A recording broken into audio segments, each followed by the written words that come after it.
श्री कृष्ण मित्रों, मुश्किल समय में धैर्य रखना हमारे जीवन का महत्वपूर्ण हिस्सा है। जीवन में कई बार ऐसी परिस्थितियां आती हैं जब सब कुछ हमारे खिलाफ लगता है। ऐसे समय में धैर्य रखना और अपनी सकारात्मक सोच बनाए रखना बहुत जरूरी है। धैर्य हमें मानसिक स्थिरता और शांति प्रदान करता है। ये हमें कठिनाइयों का सामना करने की शक्ति देता है और हमें यह विश्वास दिलाता है कि हर मुश्किल समय के बाद अच्छा समय जरूर आता है। मित्रों, इस संसार में भगवान की इच्छा के बिना कुछ भी नहीं होता है, इसलिए सर्वप्रथम मैं आपको हृदय से शुभकामनाएं देना चाहता हूँ कि आप बहुत ही भाग्यशाली हैं, क्योंकि आपने भगवान श्री कृष्ण की प्रेरणा से ही श्रीमद् भगवद गीता के बहुमूल्य विचारों के इस वीडियो को देखने का मन बनाया। मुझे पूरा विश्वास है कि इस वीडियो को पूरा अंत तक देखने और शांत मन से इसकी बातों को सुनने और समझने के बाद आपके विचारों और जीवन में बहुत ही सकारात्मक बदलाव आने वाले हैं। जो कोई भी श्रीमद् भगवद गीता की शरण में आकर भगवान श्री कृष्ण द्वारा बताई गई बातों को अपने जीवन में अपनाता है, वह अपने सभी दुखों और कष्टों से मुक्त होकर अपने जीवन में सफलता और आनंद को प्राप्त करता है। दोस्तों, आपको जिंदगी में जो कुछ भी चाहिए या आपकी जो भी समस्या है, आप श्रीमद् भगवद गीता के ये 60 अनमोल वचन ठीक से सुनकर समझ लीजिए। आपकी हर इच्छा पूरी होगी, हर मुश्किल आसान होगी और आपका हर दुख दूर होगा। इसलिए आज हम आपके लिए भगवान श्री कृष्ण द्वारा दिए गए 60 अनमोल वचन लेकर आए हैं, ताकि ये आपके वर्तमान और भविष्य के सभी दुखों और कष्टों का निवारण करने में आपकी मदद कर सके। गीता का यह ज्ञान अमृत से भरा है, जो इंसान के मरे हुए मन और जीवन में एक नई जान डाल देता है। मैं गारंटी के साथ यह बात कह सकता हूँ कि जो कोई भी इन 60 वचनों को पूरे ध्यान से और वीडियो के अंत तक सुनेगा, उसे अपनी हर समस्या का समाधान मिल जाएगा। उसे वह सब कुछ मिल जाएगा जो वह पाना चाहता है। इसलिए इस वीडियो में एक भी विचार को मिस न करें और इस वीडियो को पूरा अंत तक सुनें। तो चलिए शुरू करते हैं। श्रीमद् भगवद गीता का पहला अनमोल वचन यह है कि जहां आपके लिए प्रेम और इज्जत नहीं है, वहां कभी मत जाओ। महाभारत का युद्ध शुरू होने से पहले श्री कृष्ण हस्तिनापुर गए थे, पांडवों की तरफ से शांति प्रस्ताव लेकर। तब शकुनी ने दुर्योधन से कहा, यह कृष्ण बड़ा मायावी है, अगर यह हमारे पक्ष में आ जाए तो समझ लो पांडव हार ही गए। तो इसकी सेवा करो, इसको अपने घर आने का निमंत्रण भेजो, इसे खुश करो। जब श्री कृष्ण हस्तिनापुर पहुंचे तो दुर्योधन ने उन्हें अपने घर आने का आग्रह किया और श्री कृष्ण से कहा, आप मेरे घर में रहिए, मेरा आतिथ्य स्वीकार कीजिए, मेरे घर में भोजन कीजिए। तो श्री कृष्ण ने दुर्योधन से कहा कि दुर्योधन, इंसान को किसी के घर तभी भोजन करना चाहिए, तभी जाना चाहिए, या तो उससे बहुत प्रेम हो, या तो हमारे जीवन में कोई बहुत बड़ी आपत्ति आ गई हो। ना तो मेरी जिंदगी में कोई आपत्ति आई है और ना ही तुम्हारा मुझसे कोई प्रेम है, तो तुम्हारे घर तो मैं कभी नहीं आऊंगा। तुम मुझे अपने घर बुला रहे हो सिर्फ और सिर्फ अपना मतलब पूरा करने के लिए, और मतलबी लोगों के घर कभी नहीं जाना चाहिए। इससे हमको यह शिक्षा मिलती है कि जिसके दिल में आपके लिए प्रेम नहीं है, सम्मान नहीं है, वहां आपको कभी नहीं रहना चाहिए। आपको सिर्फ उसी जगह रहना चाहिए जहां आपकी कदर हो, आपको इज्जत मिले और जहां आपको प्रेम मिले। श्रीमद् भगवत गीता का दूसरा अनमोल वचन यह है कि जिस रिश्ते में मर्यादाएं टूट जाती हैं, वहां सिर्फ सर्वनाश ही होता है। कोई आपसे बड़ा है या छोटा है, अगर वो रिश्तों में अपनी मर्यादाओं को तोड़ देगा तो वह रिश्ता कभी नहीं टिक सकता। रिश्ता सिर्फ तभी चलता है जब दो लोग एक दूसरे का सम्मान करते हैं, कदर करते हैं और कभी अपनी लिमिट क्रॉस नहीं करते हैं। जिस रिश्ते में कोई लिमिट नहीं है, एक दूसरे की इज्जत नहीं है, वह रिश्ता आज नहीं तो कल खत्म ही हो जाता है। श्रीमद् भगवद गीता का तीसरा अनमोल वचन यह है कि इंसान के दुख का सबसे बड़ा कारण है उसका मोह। मोह से अज्ञान आता है और जीवन में समस्याएं शुरू होने लगती हैं। महाभारत में धृतराष्ट्र को दुर्योधन से इतना मोह था कि वो अपने पुत्र को गलत काम करने से भी रोक नहीं सके। धृतराष्ट्र को पुत्र मोह की वजह से धर्म अधर्म का ज्ञान ही नहीं रहा और अंत में सब कुछ बर्बाद हो गया। महाभारत में श्री कृष्ण ने अर्जुन से कहा था, जब ज्ञान की धारा बहती है तो सबसे पहले मोह को नष्ट करती है।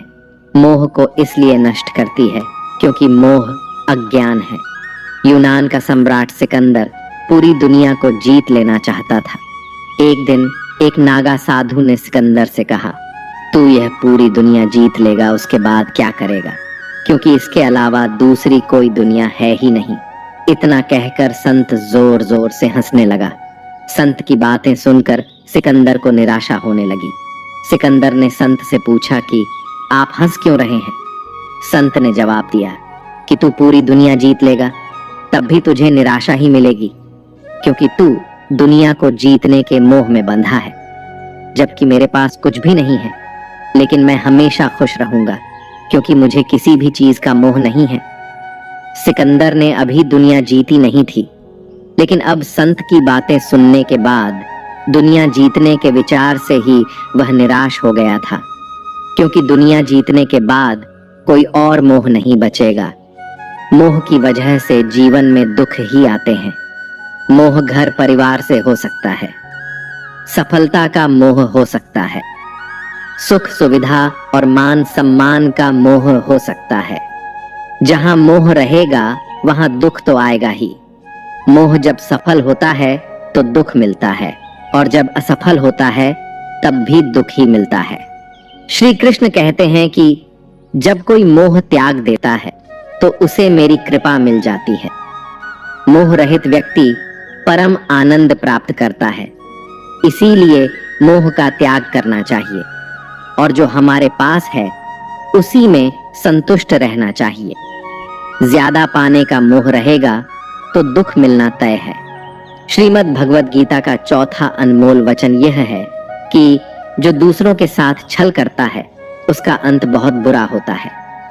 दुर्योधन के मामा शकुनी और दुर्योधन ने पांडवों के साथ जीवन भर छल किया, पथ पथ पर उन्हें धोखा दिया, कभी ईमान से उनके साथ नहीं चले, और उसका परिणाम दुर्योधन को यह मिला कि उनके दल का हर एक बड़ा योद्धा छल के द्वारा ही मारा गया, क्योंकि दुर्योधन ने जैसा कर्म किया था उसको वैसा ही फल मिला।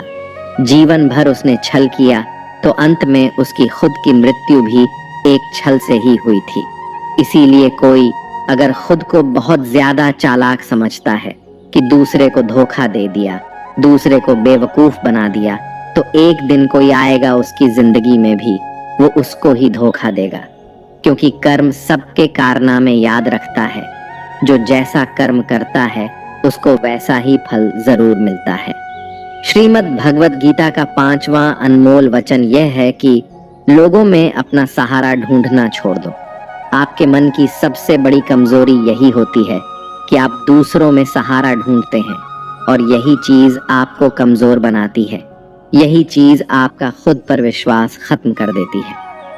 जो लोग सोचते हैं ना कि ये तो मेरा सहारा है, तो मुश्किल वक्त में मुझे काम आएगा, वही लोग मुश्किल वक्त में सबसे ज्यादा दुखी और अकेले पड़ जाते हैं। आप सिर्फ ईश्वर को अपना सहारा बनाओ। देखना, जब भी कोई मुश्किल आएगी ना, तो वो किसी ना किसी रूप में आकर आपकी मदद जरूर करेंगे। दुनिया को सहारा मत बनाओ। जो खुद अपने लिए सहारा ढूंढ रहे हैं वो आपका सहारा कैसे बनेंगे? तो अपना सहारा दुनिया को नहीं, ईश्वर को बनाना चाहिए। ईश्वर आपकी सुनता है या नहीं, यह आपकी श्रद्धा, विश्वास और आस्था पर निर्भर करता है। श्रीमद् भगवद गीता का 6ठा अनमोल वचन यह है कि अपने मन को शांत रखना सीखो, क्योंकि अशांत मन जीवन में सिवाय दुख के आपको और कुछ नहीं देने वाला, और एक शांत मन आपको जीवन में प्रेम और आनंद ही देगा। दुख और सुख सिर्फ शांत और अशांत मन के परिणाम है। अशांत मन दुख को ही जन्म देता है और शांत मन परम आनंद को जन्म देता है। मन में शंकाओं को कभी जन्म न दो। ये शंकाएं मन में गलत फहमियों के पहाड़ बना देती हैं। जिससे जीवन का सुख चैन छिन जाता है। तभी श्री कृष्ण कहते हैं कि मनुष्य को अपने मन को वश में रखना चाहिए।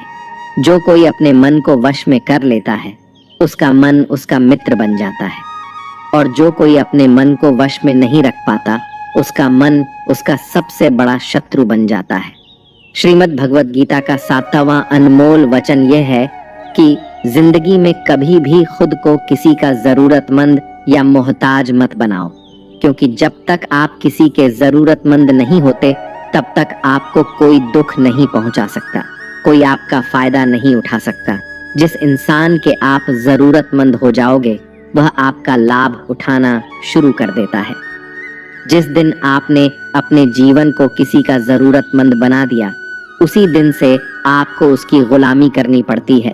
औरों की तो छोड़ो, जो लोग अपने नौकरों के काम वाली बाइयों के जरूरतमंद हो जाते हैं तो वे उनका सब कुछ सहना शुरू कर देते हैं, क्योंकि उन्हें पता होता है कि आपका काम उनके बिना चल ही नहीं पाएगा और आप खुद से उतना काम कर नहीं पाएंगे और दूसरा कोई आपको मिल नहीं रहा तो वे आपको परेशान करना शुरू कर देते हैं। लेकिन जब उन्हें यह समझ आता है कि आप अपना काम खुद कर सकते हैं या आपको दूसरे 1000 ऑप्शन मिल सकते हैं तो वे चुपचाप अपना काम करेंगे।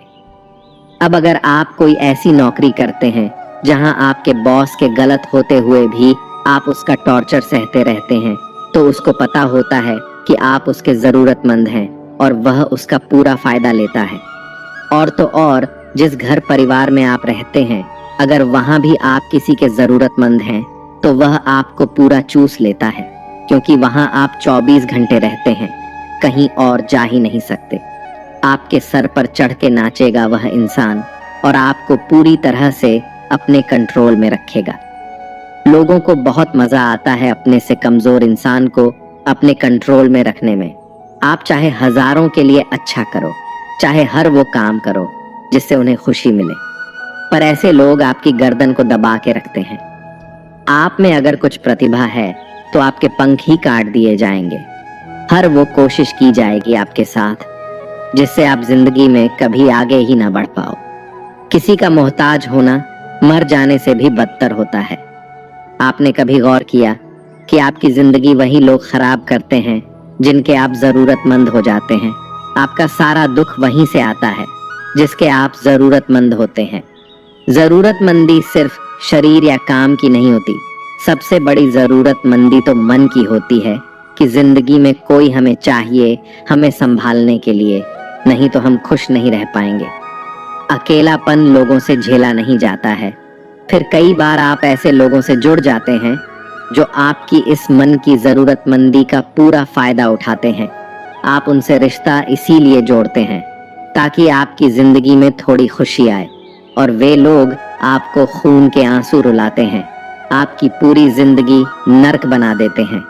याद रखना एक बात, माँ बाप के अलावा ऐसा दुनिया में आज तक कोई पैदा नहीं हुआ है कि आप जिसके जरूरतमंद बने और वह आपका फायदा ना उठाए। इसीलिए जिंदगी में कभी भी खुद को किसी का जरूरतमंद या मोहताज मत बनाना। श्रीमद् भगवद गीता का 8वां अनमोल वचन ये है कि अपनी खुशी और अपना दुख हर किसी के आगे जाहिर नहीं करना चाहिए, क्योंकि लोग आपकी खुशी पर नजर लगा देते हैं और आपके दुख में आपकी हंसी उड़ाने लगते हैं। आपकी खुशी से कोई खुश नहीं होता, लोगों को जलन होती है। इसीलिए कहा जाता है कि हर वक्त आंसू आंख में लाया ना करो, हर जख्म सबको दिखाया ना करो। यहाँ लोग हाथ में नमक लिए फिरते हैं, इसीलिए अपना हर दर्द सबको दिखाया ना करो। लोग तो बैठे ही हैं दुखी इंसान को और दुखी करने के लिए, और जो खुश है उसको तकलीफ पहुंचाने के लिए। अपने मन की हालत अपने तक ही रखो, सिर्फ उसे बताओ जो उसे समझने की समझ रखता हो। दोस्तों, इससे पहले कि हम 9वें वचन पर जाएं, आपसे विनती है कि अगर आपको इस वीडियो से कुछ भी सीखने को मिल रहा है तो इस वीडियो को लाइक कर दीजिए, और अगर आप इस चैनल पर पहली बार आए हैं तो चैनल को सब्सक्राइब कर लीजिए। तो चलिए आगे बढ़ते हैं। श्रीमद् भगवद गीता का 9वां अनमोल वचन यह है कि जीवन में जो कुछ भी होता है वह अंततः अच्छे के लिए होता है, चाहे वह वर्तमान हो, भविष्य हो या अतीत हो।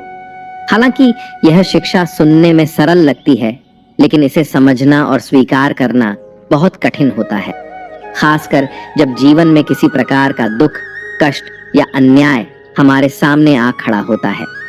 उस समय हमें पूरी दुनिया ही गलत और मतलबी लगने लगती है और यह विश्वास करना कठिन हो जाता है कि जो हो रहा है वह हमारे भले के लिए हो रहा है। जब जीवन में किसी अपने से हमें चोट पहुंचती है या हमारे साथ कुछ अनुचित होता है तो हमें लगता है कि हमारी दुनिया टूट गई है, परंतु सच यह है कि यही कष्ट हमें और भी अधिक मजबूत और लायक बनाते हैं। ये कठिनाइयां हमें जीवन के सत्य से रूबरू कराती हैं और हमें यह दिखाती हैं कि कौन हमारा सच्चा मित्र है और कौन नहीं। यह स्थिति उस बच्चे की तरह होती है जिसे उसकी माँ कड़वी दवाई पिलाती है। बच्चे को वह दवाई बिल्कुल पसंद नहीं आती, लेकिन वह दवा ही उसकी बीमारी को खत्म करती है। ठीक वैसे ही जीवन के कठिन अनुभव हमें विकसित करते हैं, भले ही उस वक्त वह अनुभव कड़वा क्यों न लगे। वास्तव में हम उसी को सच मानकर जीते हैं जितना हमारी समझ है और जितना हमें दिखाया या बताया गया है। लेकिन सच्चाई तब तक पूरी तरह समझ में नहीं आती जब तक हम खुद उस दुख से नहीं गुजरते। ये शिक्षा हमें यह समझने में मदद करती है कि जीवन की हर घटना, चाहे वह सुखद हो या दुखद, किसी न किसी उद्देश्य के साथ आती है और उस उद्देश्य को समझने के लिए हमें धैर्य और विश्वास बनाए रखना चाहिए। श्रीमद् भगवद गीता का 10वां अनमोल वचन यह है कि जो आपके साथ अधर्म करे, पाप करे, गलत करे, उसे दंड जरूर देना चाहिए। किसी के अत्याचार को सहन नहीं करना चाहिए। अगर आप उसे सहते हैं तो वह आपके साथ और गलत करता रहेगा। अगर आप उसे सहते हैं तो उसके पाप में आप भी भागीदार हो जाएंगे। महाभारत का युद्ध शुरू होने से पहले अर्जुन श्री कृष्ण से कहने लगे कि जिनसे मैं युद्ध करने जा रहा हूँ ये सब मेरे भाई हैं, मेरे गुरुजन हैं। मैं इनके सामने कैसे हथियार उठाऊं, इनको कैसे मारूं? तब भगवान श्री कृष्ण ने अर्जुन से कहा कि जिन्हें तुम अपना मान रहे हो वे सभी अधर्मी हैं, वे पाप के पक्ष में खड़े हैं और अगर तुम इनका वध नहीं करोगे, इनसे युद्ध नहीं करोगे तो समाज में और भी पाप बढ़ जाएंगे, क्योंकि जब कोई ऐसे पापियों को नहीं रोकता है तो ये और भी ज्यादा पाप करते हैं। ऐसे ही जब आपके साथ कोई गलत करता है, आपको चोट पहुंचाता है, दुख पहुंचाता है और वही आप चुपचाप रहते हैं तो उससे सामने वाले का मनोबल और बढ़ जाता है। वह आपको कमजोर समझने लगता है और आपके साथ गलत करने को वह अपना हक समझने लगता है। लेकिन जब आप उसके गलत व्यवहार को, उसके अधर्म को रोक लेते हैं, उसका विरोध करते हैं, तब वह अपनी सीमा में रहना सीख जाता है। और ये कलयुग है। अगर इस जमाने में आपको खुश रहना है तो आपको अपनी रक्षा खुद ही करनी होगी। कोई आपके साथ गलत करे तो उसको कभी नहीं सहना चाहिए, बल्कि उसका सामना करना चाहिए। श्रीमद् भगवद गीता का 11वां अनमोल वचन यह है कि मनुष्य के जीवन में 3 मुख्य अवस्थाएं होती हैं: बचपन, जवानी और बुढ़ापा। इसके बाद शरीर समाप्त हो जाता है, लेकिन आत्मा अमर रहती है और पुनः जन्म लेती है। जब तक मनुष्य अपने मन की इच्छाओं और वासनाओं से मुक्त नहीं हो जाता, तब तक आत्मा को मोक्ष नहीं मिलता और उसका पुनर्जन्म होता रहता है। जीवन में इच्छाएं और वासना जितनी अधिक होंगी, खुशियां उतनी ही कम होती जाएंगी। यदि आप जीवन में खुश नहीं हैं, तो इसका कारण आपकी मन में भरी इच्छाएं और वासनाएं हैं। इंसान तभी सच्ची खुशी पा सकता है जब वह अपनी इच्छाओं को नियंत्रित करना सीख लेता है। इसे एक सरल गणितीय उदाहरण से समझा जा सकता है। मान लीजिए कि आपके जीवन में 100 खुशियां हैं और 10 इच्छाएं हैं, तो आपकी खुशी 90% रह जाती है। अगर आपकी 50 इच्छाएं हैं तो आपकी खुशियां आधी हो जाती हैं, और अगर आपकी 100 इच्छाएं हैं तो आपकी खुशी 0 हो जाती है। जब इच्छाओं की संख्या 100 से भी अधिक हो जाती है तो आपकी खुशी नकारात्मक हो जाती है, यानी आपकी खुशियां दुख में बदलने लगती हैं। इस शिक्षा का सार यही है कि जितनी आप अपनी इच्छाओं को कम करेंगे, उतनी ही आपकी खुशियां बढ़ेंगी, और अगर आप अपनी इच्छाओं को बढ़ाते रहेंगे तो दुख अपने आप आपके जीवन में प्रवेश कर जाएगा। इसलिए खुश रहना है तो इच्छाओं को कम करना सीखिए और अपने मन को नियंत्रित करके सच्ची संतोष प्राप्त कीजिए। श्रीमद् भगवद गीता का 12वां अनमोल वचन यह है कि जिंदगी में धोखा अपने ही देते हैं, क्योंकि उनको आपकी कमजोरियों का पता होता है।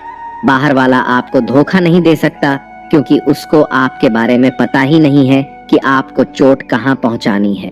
लेकिन जो आपका अपना है, आपका खास है, उसे बहुत गहराइयों से पता होता है कि आपकी कमजोरी क्या है। ऐसा क्या करें जिससे इसको दर्द पहुंचाया जा सके, जिससे इसको हम नीचा दिखा सकते हैं, इसको चोट पहुंचा सकते हैं। ये कलयुग है, इसमें बाहर वालों से नहीं, जो हमारे अपने हैं ना, उनसे ही सावधान रहना होता है। महाभारत का युद्ध 2 अलग अलग राज्यों में नहीं हुआ था, बल्कि एक ही परिवार के भाइयों में हुआ था। सभी आपस में एक ही वंश के लोग थे। कितनी बार दुर्योधन ने जहर देकर भीम को मारना चाहा। ना जाने कितनी बार दुर्योधन ने पांडवों को जान से मारने की कोशिश की। वह उनका कोई पराया नहीं था, बल्कि उनका भाई ही था। सारी लड़ाइयां घर के अंदर ही होती हैं, बाहर कौन लड़ेगा हमसे। घर में ही सारे झगड़े होते हैं। तो आपको चोट सिर्फ वही लोग पहुंचा सकते हैं जो आपके अपने हैं। आपको धोखा सिर्फ वही लोग दे सकते हैं जो आपके अपने हैं। श्रीमद् भगवद गीता का 13वां अनमोल वचन यह है कि सत्य और ईश्वर की शक्ति के साथ खड़े व्यक्ति को संसार की कोई भी ताकत परास्त नहीं कर सकती, चाहे पूरी दुनिया ही उसके खिलाफ क्यों ना हो। लेकिन अंत में विजय उसी की होती है। गीता में कुल 700 श्लोक और 18 अध्याय हैं, और इसका अंतिम श्लोक यह कहता है, जहां योगेश्वर कृष्ण और धनुर्धर अर्जुन हैं, वहीं विजय, समृद्धि, नीति और दृढ़ संकल्प है। धृतराष्ट्र बार बार संजय से पूछते थे कि युद्ध में कौन जीत रहा है और कौन हार रहा है, क्योंकि उनका विश्वास था कि उनके पक्ष में भीष्म पितामह, गुरु द्रोणाचार्य और कर्ण जैसे महाबली खड़े हैं। उन्हें लगता था कि ऐसी शक्ति के साथ उनकी हार संभव नहीं है। लेकिन संजय ने उन्हें बताया कि जहां ईश्वर यानी श्री कृष्ण खड़े होते हैं, वहां शक्ति का अर्थ नहीं होता। सत्य और धर्म की जीत निश्चित होती है, चाहे किसी के पास कितनी भी शक्ति क्यों ना हो। यदि ईश्वर और सत्य किसी के साथ खड़े हैं, तो उसे पराजित करना असंभव है। श्रीमद् भगवद गीता का 14वां अनमोल वचन यह है कि कभी मत सोचिए कि आत्मा के लिए कुछ भी असंभव है। ऐसा सोचना सबसे बड़ा अधर्म है। यह कहना कि तुम निर्बल हो, यह स्वयं के प्रति सबसे बड़ा पाप है। हम वो है जो हमारी सोच ने हमें बनाया है, इसलिए इस बात का ध्यान रखिए कि आप क्या सोचते हैं। भय और अधूरी इच्छाएं समस्त दुखों का मूल है। पुराने समय की बात है, एक राजा था। एक दिन उसके गुप्तचरों ने सूचना दी कि पड़ोसी राज्य हम पर हमला करने वाला है। गुप्तचरों ने बताया कि खबर एकदम पक्की है। सिर्फ 3 दिनों के भीतर पड़ोसी राज्य अपनी विशाल सेना के साथ हम पर हमला कर देगा, और उनकी सेना इतनी बड़ी है कि उनका सामना करना बहुत मुश्किल है। राजा बेहद चिंतित हो गया, परेशान हो गया। राजा ने तुरंत सभा बुलाई और सभी लोगों से सलाह मांगी कि अब हम लोगों का मरना तय है। अगर किसी व्यक्ति के पास कोई सुझाव या युक्ति है तो वह बता सकते हैं। राजा के एक चतुर मंत्री ने कहा, अब जब जान पर बात आ गई है तो इसका एकमात्र उपाय है कि हमें आज ही, अभी इसी वक्त ही पड़ोसी राज्य पर हमला कर देना चाहिए। राजा बोला, मंत्री जी, हमारी सेना बहुत छोटी है, हम उनका मुकाबला कैसे कर पाएंगे? मंत्री बोला, पड़ोसी राज्य अभी युद्ध के लिए तैयार नहीं है। अभी उस राज्य पर हमला कर दे तो वो संभाल नहीं पाएंगे और हमारे जीतने की कुछ तो संभावना बनेगी। वैसे भी हम पर हमला होने वाला है और इतनी विशाल सेना है कि हम यूं ही मारे जाएंगे। जब 3 दिन बाद मरना ही है तो क्यों ना, कुछ ना करने से बेहतर है, हम यह कर सकते हैं। राजा को यह बात सही लगी। उसने तुरंत अपनी सेना को तैयार होने का आदेश दिया और उस राज्य के नागरिक भी सेना के साथ जुड़कर युद्ध में चले गए। पड़ोसी राज्य जो था वहां तक पहुंचने से पहले एक पुल पार करना होता था। जैसे ही वह सेना पुल पार करके उस राज्य में घुस गई तो राजा ने कहा, हम अपने पड़ोसी राज्य में घुस चुके हैं, ये जो पुल है इस पुल को जला दो।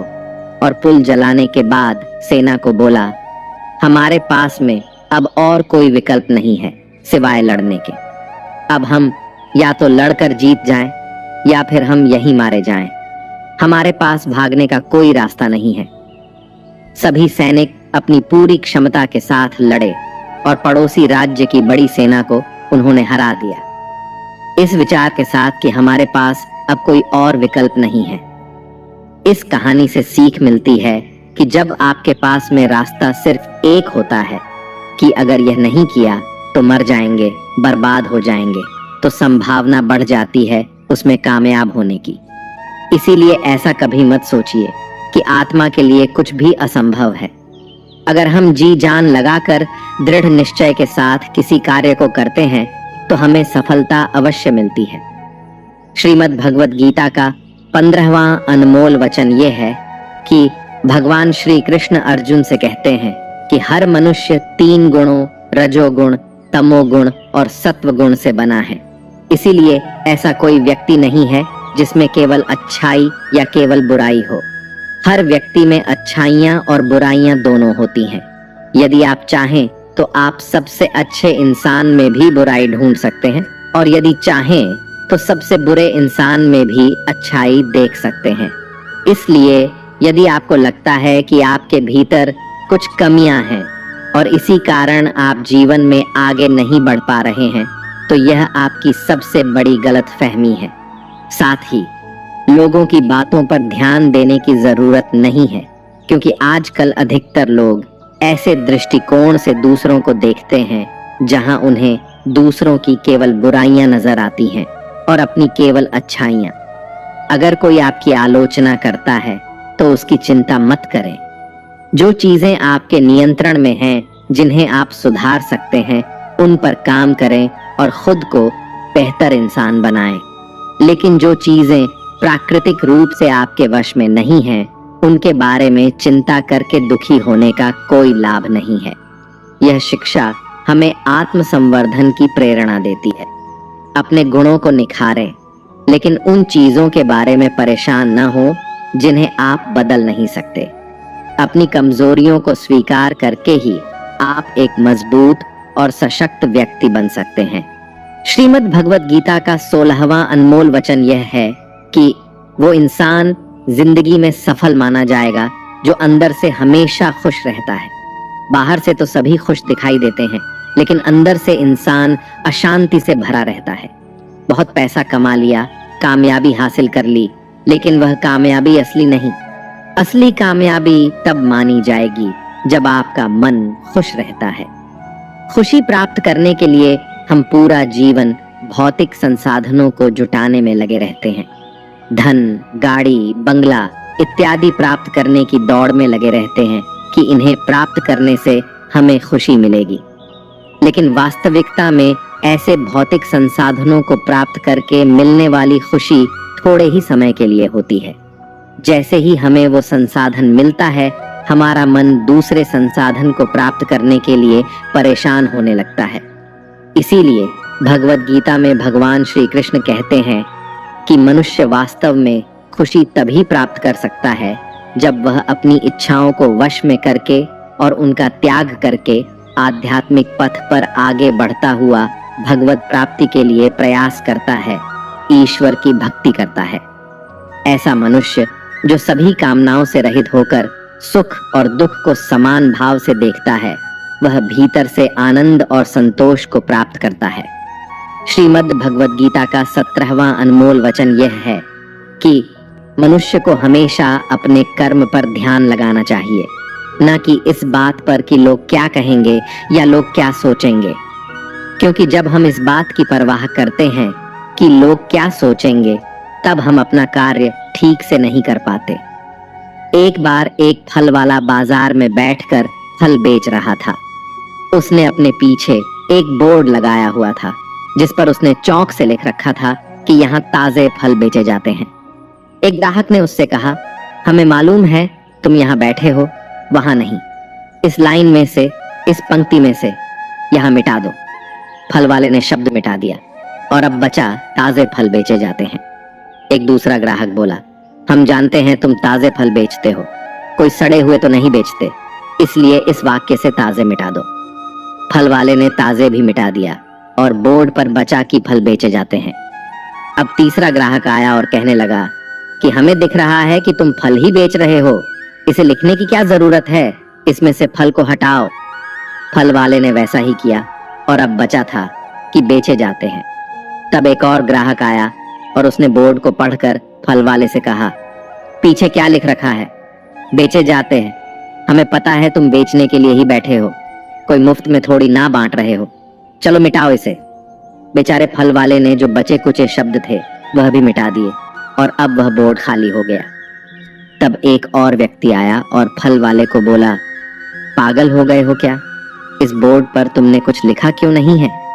इसीलिए दोस्तों, दुनिया में हर एक इंसान की अपनी एक राय होती है और इंसान दूसरों को सलाह देने में माहिर होता है।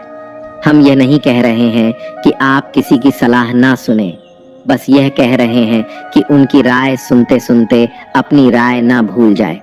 इसलिए हारे हुए की सलाह सुनिए और जीते हुए का तजुर्बा, लेकिन दिमाग खुद का लगाइए। डरिए मत कि हम गलती कर बैठे तो क्या होगा, क्योंकि गलतियों से ही सीखोगे। गलतियों से खुद का तजुर्बा तो आएगा। आज हारोगे तो कल जीतोगे भी। अरे लोग हमारे बारे में क्या सोचते हैं, यह भी अगर हम ही सोचेंगे तो फिर वो लोग क्या सोचेंगे। इसीलिए कहते हैं, सबसे बड़ा रोग क्या कहेंगे लोग। श्रीमद् भगवद गीता का 18वां अनमोल वचन यह है कि जीवन में हमें मित्रता हमेशा सोच समझ कर करनी चाहिए और जिसे भी अपना मित्र बनाए उसका साथ हमेशा निभाना चाहिए। महाभारत में ऐसे कई मित्र थे जिन्होंने अपनी ही सेना के साथ विश्वासघात किया। ऐसे भी कई लोग थे जो ऐन वक्त पर पाला बदलकर कौरवों या पांडवों के साथ चले गए। शल्य और युयुत्सु इसके उदाहरण हैं। इसीलिए कहते हैं कि कई बार दोस्त के भेष में दुश्मन हमारे साथ आ जाते हैं और हमसे कई तरह के राज्य लेते रहते हैं। कुछ ऐसे भी दोस्त होते हैं जो दोनों तरफ होते हैं, जैसे कौरवों का साथ दे रहे भीष्म, द्रोण और विदुर ने अंततः युद्ध में पांडवों का ही साथ दिया। ईमानदार और बिना शर्त समर्थन देने वाले दोस्त भी आपका जीवन बदल सकते हैं। पांडवों के पास भगवान श्री कृष्ण थे तो कौरवों के पास महान योद्धा कर्ण थे। इन दोनों ने ही दोनों पक्षों को बिना शर्त अपना पूरा साथ और सहयोग दिया था। यदि कर्ण को छल से नहीं मारा जाता तो कौरवों की जीत तय थी। पांडवों ने हमेशा श्री कृष्ण की बातों को ध्यान से सुना और उस पर अमल भी किया, लेकिन दुर्योधन ने कर्ण को सिर्फ एक योद्धा समझकर उसका पांडवों की सेना के खिलाफ इस्तेमाल किया। यदि दुर्योधन कर्ण की बात मानकर कर्ण को घटोत्कच को मारने के लिए दबाव नहीं डालता तो इंद्र द्वारा दिया गया जो अमोघ अस्त्र कर्ण के पास था उससे अर्जुन मारा जाता और संभवतः परिणाम कुछ और हो सकता था। इसलिए मित्रता करने के साथ साथ मित्रता निभाने में भी ईमानदारी का परिचय देना चाहिए। श्रीमद् भगवद गीता का 19वां अनमोल वचन यह है कि कभी भी किसी भी चीज की अति नहीं करनी चाहिए। कोई भी चीज हद से ज्यादा नहीं करनी चाहिए। किसी से प्रेम भी हद से ज्यादा मत करना और किसी से नफरत भी हद से ज्यादा नहीं करना। हद से ज्यादा मीठा भी खराब हो जाता है तो हद से ज्यादा कड़वा भी खराब हो जाता है। हद से ज्यादा खाना भी आपको बीमार कर देगा तो हद से ज्यादा भूखा रहना भी आपको नुकसान ही पहुंचाएगा। हद से ज्यादा आराम भी आपको बीमार कर सकता है और हद से ज्यादा जागना भी आपको बहुत ज्यादा नुकसान पहुंचाएगा। इसीलिए जीवन को संतुलन के साथ जीना चाहिए। जैसे ही आप संतुलन को खो देते हैं वैसे ही आपके जीवन में कोई ना कोई छोटी या बड़ी दुर्घटना हो जाती है। श्रीमद् भगवद गीता का 20वां अनमोल वचन यह है कि मनुष्य को अपने कर्मों का फल भोगना ही होता है। जो बोया है वही काटोगे। यदि आपने माँ बाप की सेवा की है तो ही आपकी संतान बुढ़ापे में आपकी सेवा करेगी, वरना कोई पानी पिलाने वाला भी पास नहीं होगा। इसलिए बुरे कर्मों का त्याग ही सर्वोत्तम है। एक गरीब आदमी मछली पकड़ रहा था। मछली पकड़ते पकड़ते उसने एक ताजी ताजी मछली पकड़ी। पास में ही एक सेठ भी मछली पकड़ रहा था, लेकिन मछली पकड़ने का अनुभव न होने के कारण काफी देर से उसके हाथ एक भी मछली नहीं लगी। सेठ ने जब देखा कि उस गरीब आदमी ने ताजी ताजी मछली पकड़ी है, तो उसके मन में मछली को देखकर लालच आ गया और उसने गरीब आदमी के हाथ से मछली छीन ली। गरीब आदमी ने सेठ से कहा, ये मछली मैंने पकड़ी है, आप इसे क्यों छीन रहे हैं? सेठ ने अपनी ताकत दिखाते हुए उस गरीब आदमी से कहा, चल जा, दूसरी पकड़ लेना, ये मछली तो अब मेरी है। ऐसा कहकर सेठ वहां से चलने लगा। अब भी मछली जिंदा थी और तड़प रही थी। मछली ने सेठ के अंगूठे में काट लिया, जिससे वह सेठ के हाथ से छिटक गई और फिर से पानी में जा गिरी। सेठ के अंगूठे में गहरा घाव हो गया और तेजी से खून बहने लगा। सेठ दौड़ा दौड़ा डॉक्टर के पास गया। डॉक्टर ने अंगूठे पर पट्टी कर दी और बोला, 3 दिन बाद आकर दिखाना। 3 दिन के बाद सेठ दोबारा डॉक्टर के पास पहुंचा और अपना घाव दिखाया। घाव ठीक होने की बजाय और गहरा हो गया। डॉक्टर ने बोला, अब इस अंगूठे को काटना पड़ेगा, अगर नहीं काटा तो हाथ खराब हो जाएगा, मरता क्या ना करता। सेठ ने अपना अंगूठा कटवा लिया। डॉक्टर ने फिर से पट्टी बांधी और 3 दिन बाद आने के लिए कहा। सेठ 3 दिन बाद फिर गया। पट्टी को खोला गया, घाव सड़ने लगा था, जिसे देखकर डॉक्टर ने बोला, आपका घाव सड़ रहा है, हाथ कलाई तक काटना पड़ेगा, नहीं तो पूरा हाथ जाएगा। सेठ बोला, काट दो और कोई रास्ता नहीं है। सेठ की कलाई काट कर पट्टी बांध दी गई और उसे 4 दिन बाद फिर से आने के लिए कहा। सेठ 4 दिन बाद पहुंचा। डॉक्टर ने पट्टी खोलकर देखा तो घाव वैसे का वैसा था। डॉक्टर ने कहा, हाथ कोहनी तक काटना पड़ेगा, नहीं तो पूरा बाजू जाएगा। सेठ ने वो भी कटवा लिया। सेठ को पट्टी बांध दी गई और 4 दिन बाद फिर से आने को कहा। 4 दिन बाद डॉक्टर ने घाव को देखकर कहा, अब तो बाजू काटना पड़ेगा, नहीं तो पूरा शरीर सड़ जाएगा। अब सेठ का पूरा बाजू कट चुका था। तभी सेठ के एक मित्र ने उससे पूछा कि तुझसे कहीं कोई गलती तो नहीं हुई? आखिर ये क्या हो रहा है? तू जाने अनजाने कोई गलती तो नहीं कर बैठा, जिसके कारण तेरे साथ ये सब हो रहा है? सेठ बोला, हाँ, एक गलती तो हुई है। मैंने किसी की मछली पर हाथ मारा था। मेहनत उसकी थी, मगर खाना मैं चाहता था। मित्र ने जैसे ही सुना, उसने सेठ से कहा, जरूर ये उस मछली वाले आदमी की वजह से ही हो रहा है। तू जल्दी से जा और उसे ढूंढ, उसके सामने नाक रगड़ और माफी मांग। सेठ दौड़ा और उस गरीब आदमी को ढूंढा। उसके पैरों में गिर गया और उससे पूछा, ये तूने क्या किया? क्या तुझे कोई तंत्र मंत्र की विद्या आती है? तूने क्या किया मेरे साथ? कोई श्राप दिया, कोई बद्दुआ दी? तूने क्या कहा? गरीब आदमी हाथ जोड़कर बोला, मैंने तो कुछ नहीं किया सेठ, बस ऊपर देखा और कहा, हे भगवान, इसने मुझे अपनी ताकत दिखाई है, तू इसे अपनी ताकत दिखा दे। मित्रों, हमेशा याद रखिए, बुरे कर्मों का फल भी बुरा ही होता है। कर्मों का फल हमें वैसे ही ढूंढ लेता है जैसे कोई बछड़ा खो जाने पर सैकड़ों गायों में अपनी मां को ढूंढ लेता है। कर्म फल से कोई नहीं बच सकता। श्रीमद् भगवत गीता का 21वां अनमोल वचन यह है कि हम इस दुनिया में खाली हाथ आए थे और खाली हाथ ही जाएंगे। जो कुछ भी आज आपका है, कल किसी और का होगा।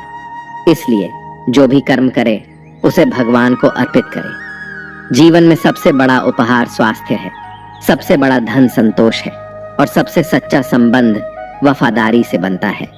यदि आप छल करेंगे तो एक दिन वह छल आपके पास लौट कर आएगा, आज नहीं तो कल। जीवन सच्चाई से जिएं, हर पल सुकून मिलेगा। उपवास केवल अन्न का नहीं होना चाहिए, बल्कि लोभ, लालच, घृणा, चुगली, क्रोध और गंदे विचारों से भी उपवास रखना चाहिए। यदि मन का संकल्प और शरीर का पराक्रम पूरी तरह किसी काम में लगाया जाए तो सफलता निश्चित होती है। भाग्य का इंतजार करने के बजाय कर्मों का तूफान पैदा करें, दरवाजे अपने आप खुल जाएंगे। क्रोध की अवस्था में भ्रम उत्पन्न होता है और भ्रम बुद्धि का नाश करता है। जब बुद्धि नष्ट हो जाती है तो व्यक्ति का पतन निश्चित है। जैसे पानी अपनी मर्यादा छोड़कर विनाशकारी बन जाता है, वैसे ही जब वाणी मर्यादा तोड़ती है तो सर्वनाश होता है। किसी को धोखा देना एक प्रकार का कर्ज है जो किसी न किसी दिन आपको किसी और के हाथों लौटाया जाएगा। कलयुग में हमेशा सतर्कता और तैयारी के साथ रहना चाहिए, क्योंकि न मौसम पर भरोसा है न इंसानों पर, वे कभी भी बदल सकते हैं। श्रीमद् भगवद गीता का 22वां अनमोल वचन यह है कि हमारे रिश्तेदार ही हमसे सबसे ज्यादा जलते हैं। हमारी सफलता से सबसे ज्यादा दिक्कत हमारे रिश्तेदारों को ही होती है। बाहर वालों को कोई फर्क नहीं पड़ता कि आपकी जिंदगी में क्या हो रहा है, और जो आपके रिश्तेदार होते हैं उनकी पूरी नजर रहती है आपकी जिंदगी पर। बाहर से तो वे यही कहेंगे कि आगे बढ़ो, सफल हो जाओ, खुश रहो जिंदगी में, और जब उन्हें आप अपनी सफलता के बारे में बताएंगे, अपनी किसी कामयाबी की खबर उनको सुनाएंगे, तो उसे सुनकर उन्हें बिल्कुल भी खुशी नहीं होती। कई बार सारी दुनिया आपको पसंद करती है, आपके काम की तारीफ करती है, लेकिन आपकी कदर आपके घर में ही नहीं होती। पांडवों के हर सुख से दुर्योधन जलता था। जब भी पांडव किसी काम में सफल होते थे उसे बिल्कुल भी बर्दाश्त नहीं होता था। दुर्योधन हर प्रयास करता था पांडवों को नीचा गिराने का, जितना हो सके उन्हें दुखी करने का, और यही भाइयों की आपसी जलन महाभारत के युद्ध की वजह बनी, जिसमें न जाने कितने अनगिनत लोग मारे गए। बाहर वालों को क्या फर्क पड़ता है कि आप कैसी जिंदगी जीते हैं, लेकिन ये जो रिश्तेदार होते हैं, ये जो करीबी लोग होते हैं, मजाल है जो इन्हें आपकी खुशी बर्दाश्त हो जाए। सबसे खतरनाक होते हैं ये लोग, क्योंकि ये बाहर से बहुत मीठा बोलते हैं, आपको अच्छे अच्छे शब्द कहते हैं, लेकिन आपकी पीठ पीछे ये आपसे जरा भी खुश नहीं होते। तो इसीलिए किसी को भी अपना समझने से पहले आप यह जरूर जांच परख लें कि वो सच में आपका अपना है या सिर्फ अपनेपन का दिखावा कर रहा है। श्रीमद् भगवद गीता का 23वां अनमोल वचन ये है कि जो व्यक्ति अपने कार्यों को समय पर पूरा नहीं करता और समय का महत्व नहीं समझता, उसकी पूरी जिंदगी व्यर्थ में ही समाप्त हो जाती है। समय ही जीवन की असली पूंजी है, और यदि आप इसे निरर्थक कार्यों में बर्बाद कर देते हैं तो जीवन में आपको कुछ भी सार्थक प्राप्त नहीं होगा। यदि आप जीवन में कुछ पाना चाहते हैं तो समय की कद्र करना अत्यंत आवश्यक है। समय का सही उपयोग आपको न केवल सफलता की ओर ले जाता है, बल्कि जीवन को भी सही दिशा में आगे बढ़ाता है। समय बीतने पर लौटकर नहीं आता, इसलिए हमें इसका सदुपयोग करते हुए अपने लक्ष्यों को पूरा करने के लिए निरंतर प्रयास करना चाहिए। श्रीमद् भगवद गीता का 24वां अनमोल वचन यह है कि डर धारण करने से भविष्य के दुख का निवारण नहीं होता है। डर से तो चिंताएं ही बढ़ती हैं, जो मन का सुख चैन सभी छीन लेती है। किसका डर है तुम्हें? कौन तुम्हें मार सकता है? तुम शरीर नहीं हो, शरीर तो तुम्हारा मात्र एक साधन है अपने कर्मों को सिद्ध करने का। तुम एक आत्मा हो जो कि अमर है। अर्जुन युद्ध में अपने बंधु बांधव से लड़ना नहीं चाहते थे, लेकिन श्री कृष्ण ने समझाया कि जब किसी विवाद का हल शांतिपूर्ण तरीके से नहीं होता तो फिर युद्ध ही एकमात्र विकल्प बच जाता है। कायर लोग युद्ध से पीछे हटते हैं। युद्ध भूमि पर पहुंचने के बाद भी अर्जुन युद्ध नहीं करना चाहता था। तब भगवान श्री कृष्ण ने उससे कहा कि न कोई मरता है और न कोई मारता है, सभी निमित्त मात्र हैं, आत्मा अजर और अमर है, इसीलिए मनुष्य को डरना नहीं चाहिए, अपितु अपने नियत कर्मों को निडरता के साथ संपन्न करना चाहिए। श्रीमद् भगवद गीता का 25वां अनमोल वचन यह है कि जिसे आप सबसे ज्यादा महत्व दोगे वही आपको कभी महत्व नहीं देंगे।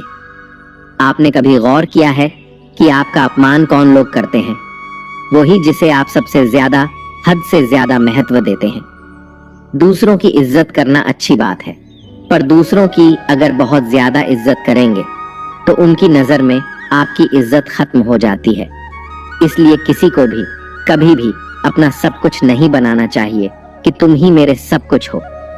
जैसे ही आप किसी को अपना सब कुछ बना लेते हैं तो आप उसके लिए कुछ भी नहीं रह जाते। इसलिए लोगों को इज्जत उतना ही देना चाहिए जितना वे हजम कर सके। हद से ज्यादा इज्जत देना आपकी ही बेइज्जती करवा सकता है।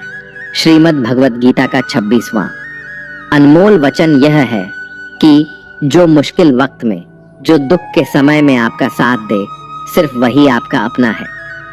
बाकी तो अपनेपन का नाटक करने वाले बहुत से लोग होते हैं। बड़ी बड़ी बात करने वाले बहुत लोग होते हैं कि हम आपसे बहुत प्रेम करते हैं, कोई भी दुख हो, कोई भी तकलीफ हो, हमें याद कर लेना। लोग दुख उठाने की बात करते हैं, लोग आने जाने की बात करते हैं, हाथ मिलाना तो ठीक से नहीं जानते और दिल मिलाने की बात करते हैं। जब सच में आपकी जिंदगी में तकलीफ आएगी ना, तब आपको समझ में आ जाएगा कि आपका साथ देने के लिए कौन खड़ा है और कौन भाग गया। उस समय सारे लोग भाग जाते हैं, क्योंकि लोगों को पता होता है कि यह व्यक्ति हमारे पास आया तो हमसे मदद ही मांगेगा और वह हमें कुछ दे नहीं पाएगा। लोग आपसे सिर्फ तभी रिश्ता रखते हैं जब आप उन्हें कुछ दे सकते हैं और आपसे उन्हें कुछ फायदा हो सकता है। लेकिन जब लोगों को यह पता चल जाता है, यह समझ में आ जाता है कि उनको आपसे कोई फायदा नहीं होने वाला, बल्कि उनको तो आपकी मदद करनी पड़ेगी, तो वे आपको दूर से ही देखकर भाग जाते हैं। इसीलिए जो आपके मुश्किल वक्त में आपके साथ खड़ा हो, सिर्फ वही आपका अपना होता है।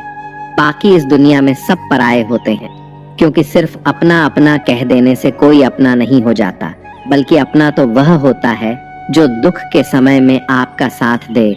श्रीमद् भगवत गीता का 27वां अनमोल वचन यह है कि आप संसार से जितना प्रेम लगाओगे, जितना लगाव, जितना मोह लगाओगे, उतना ही जीवन में दुख और पीड़ा का अनुभव करोगे। आपके सारे दुखों का कारण किसी को अपना मानना है। आप कभी गौर करना, आपकी जिंदगी के सारे दुख, सारी तकलीफें, सारी चिंताएं वहीं से आते हैं जहां आपका अपनापन होता है कि यह मेरा है, यह मेरा अपना है। यहीं से आपकी जिंदगी में दुख का आना शुरू हो जाता है। जिंदगी में जब हम किसी चीज को, किसी इंसान को, किसी रिश्ते को, किसी काम को अपना मान लेते हैं, मेरा मान लेते हैं, वहीं से सारे दुखों की शुरुआत होती है, वहीं से हर तकलीफ की शुरुआत होती है। इसीलिए भगवान श्री कृष्ण कहते हैं कि अगर दुखों और निराशाओं से मुक्ति चाहते हो तो इस संसार के मोह में मत उलझो, मेरी भक्ति करो और मुझसे ही प्रेम करो। मैं तुम्हें इस संसार के सभी दुखों से मुक्त करके मोक्ष प्रदान करूंगा। श्रीमद् भगवत गीता का 28वां अनमोल वचन यह है कि मनुष्य को कभी भी बदले और घृणा की भावना अपने मन में नहीं रखनी चाहिए और ना ही अपने भाग्य को कोसना चाहिए, क्योंकि इस तरह वह अपना संपूर्ण जीवन बर्बाद कर लेता है। एक बार दानवीर कर्ण ने भगवान श्री कृष्ण से अपनी व्यथा सुनाई और कहा, हे कृष्ण, जब मैं पैदा हुआ तब मेरी माँ ने मुझे त्याग दिया, इसमें मेरा क्या अपराध था? द्रोणाचार्य ने मुझे शिक्षा देने से मना कर दिया क्योंकि वह मुझे क्षत्रिय नहीं मानते थे, इसमें भी मेरा क्या अपराध? और द्रौपदी के स्वयंवर में मुझे अपमानित किया गया क्योंकि मैं राज परिवार का हिस्सा नहीं हूं। भला इन सब में मेरा क्या अपराध था? जवाब में श्री कृष्ण ने कहा, हे कर्ण, जरा ध्यान से सुनो। जब मेरा जन्म हुआ तब मैं कारागार में था और मेरे पैदा होते ही मेरी मृत्यु मेरी प्रतीक्षा कर रही थी। जिस रात मेरा जन्म हुआ था उस रात मुझे मेरे माता पिता से अलग होना पड़ा। मेरा बचपन गरीबी और अभावों में बीता और मुझे हर वह काम करना पड़ा जो एक गरीब परिवार में करना होता है। गायों का गोबर मैं अपने हाथों से उठाता था। जब मैं चल भी नहीं सकता था तब मुझ पर प्राण घातक हमले किए गए। मुझे मारने की बार बार कोशिशें की गई। मेरे पास बचपन में ना तो शिक्षा थी, ना ही महल, ना कोई गुरुकुल था, ना ही कोई विशाल सेना थी। लेकिन तब भी मेरे मामा मुझे उनका सबसे बड़ा शत्रु मानते थे। मेरा भी जीवन कई चुनौतियों से गुजरा है। यह बात इतनी महत्वपूर्ण नहीं है कि जीवन में कितनी बार अपमानित होना पड़ रहा है, पर यह महत्वपूर्ण है कि आप उस अपमान का जवाब कैसे दे रहे हैं। आपके पास ज्ञान है जिसका आप उपयोग कर रहे हैं या नहीं, और इन सब चुनौतियों को पार करके कैसे आप आगे जाते हैं, यह बात सबसे अधिक महत्वपूर्ण है।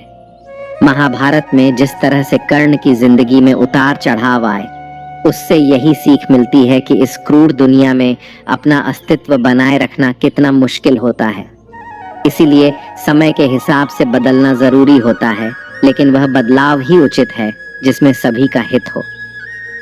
कर्ण ने खुद को बदलकर अपने जीवन का लक्ष्य तो हासिल कर लिया, लेकिन वे फिर भी महान नहीं बन सके, क्योंकि उन्होंने अपनी शिक्षा का उपयोग समाज से बदला लेने की भावना से किया।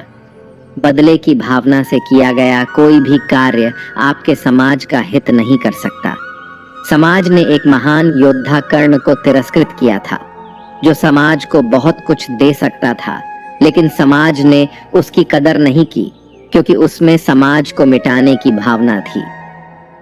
कर्ण के लिए शिक्षा का उद्देश्य समाज की सेवा करना नहीं था, अपितु वो अपने सामर्थ्य को आधार बनाकर समाज से अपने अपमान का बदला लेना चाहता था। समाज और कर्ण दोनों को ही अपने अपने द्वारा किए गए अपराध के लिए दंड मिला है, और आज भी मिल रहा है।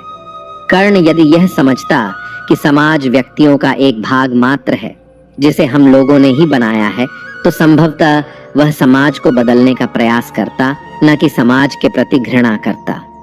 श्रीमद् भगवद गीता का 29वां अनमोल वचन यह है कि किसी पर भी आंख बंद करके भरोसा नहीं करना चाहिए।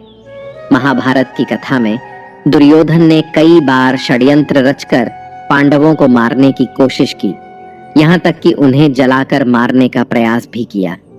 पांडव, जो धर्म के मार्ग पर चलने वाले लोग थे, बार बार उसकी चालों में फंसते रहे, क्योंकि वे दुर्योधन को अपना भाई और सगा समझते थे। वे उस पर भरोसा करते थे, जबकि दुर्योधन उनकी मृत्यु की साजिश कर रहा था। हालांकि भगवान ने हमेशा उनकी रक्षा की, पर यह शिक्षा हमें बताती है कि भरोसा करते समय आंखें खुली रखना अत्यंत आवश्यक है। केवल रिश्तों या दिखावे के आधार पर किसी पर भी पूरी तरह भरोसा करना कभी कभी खतरनाक साबित हो सकता है। इसलिए चाहे वह संबंध कितना ही नजदीकी क्यों न हो, हमें सच्चाई को समझने और सतर्क रहने की जरूरत है। यह शिक्षा हमें सतर्कता और विवेक की महत्ता का बोध कराती है। भरोसा करना आवश्यक है, लेकिन उसके साथ सजगता बनाए रखना भी उतना ही जरूरी है, ताकि कोई भी छल कपट से हमें धोखा न दे सके।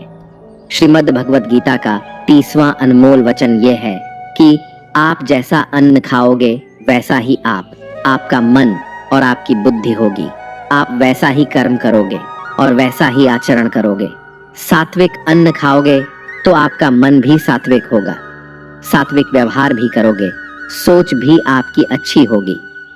श्री कृष्ण ने भागवत गीता में सात्विक, राजसिक और तामसिक इन तीनों आहार का विस्तार से वर्णन किया है कि क्या खाना चाहिए और क्या नहीं खाना चाहिए। और इसका निचोड़ यही है कि जो मनुष्य सात्विकता से भोजन करता है, उसे जीवन में सुख और शांति अवश्य मिलते हैं। राजसिक भोजन करने से व्यवहार में क्रोध और अहंकार उत्पन्न होते हैं, जबकि तामसिक भोजन करने से व्यक्ति में काम वासना और नकारात्मकता की अधिकता आती है, जिसके फलस्वरूप जीवन में दुख, चिंता और निराशा मिलती है। अतः हमें हमारे भोजन का चयन सोच समझकर करना चाहिए। श्रीमद् भगवद गीता का 31वां अनमोल वचन यह है कि आप वह मत करो जो सभी करते हैं, बल्कि वह करो जो आपके लिए सही है।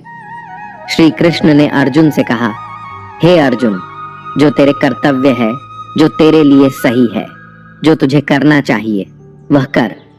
तू कभी भी वह काम मत कर जो दुनिया कर रही है।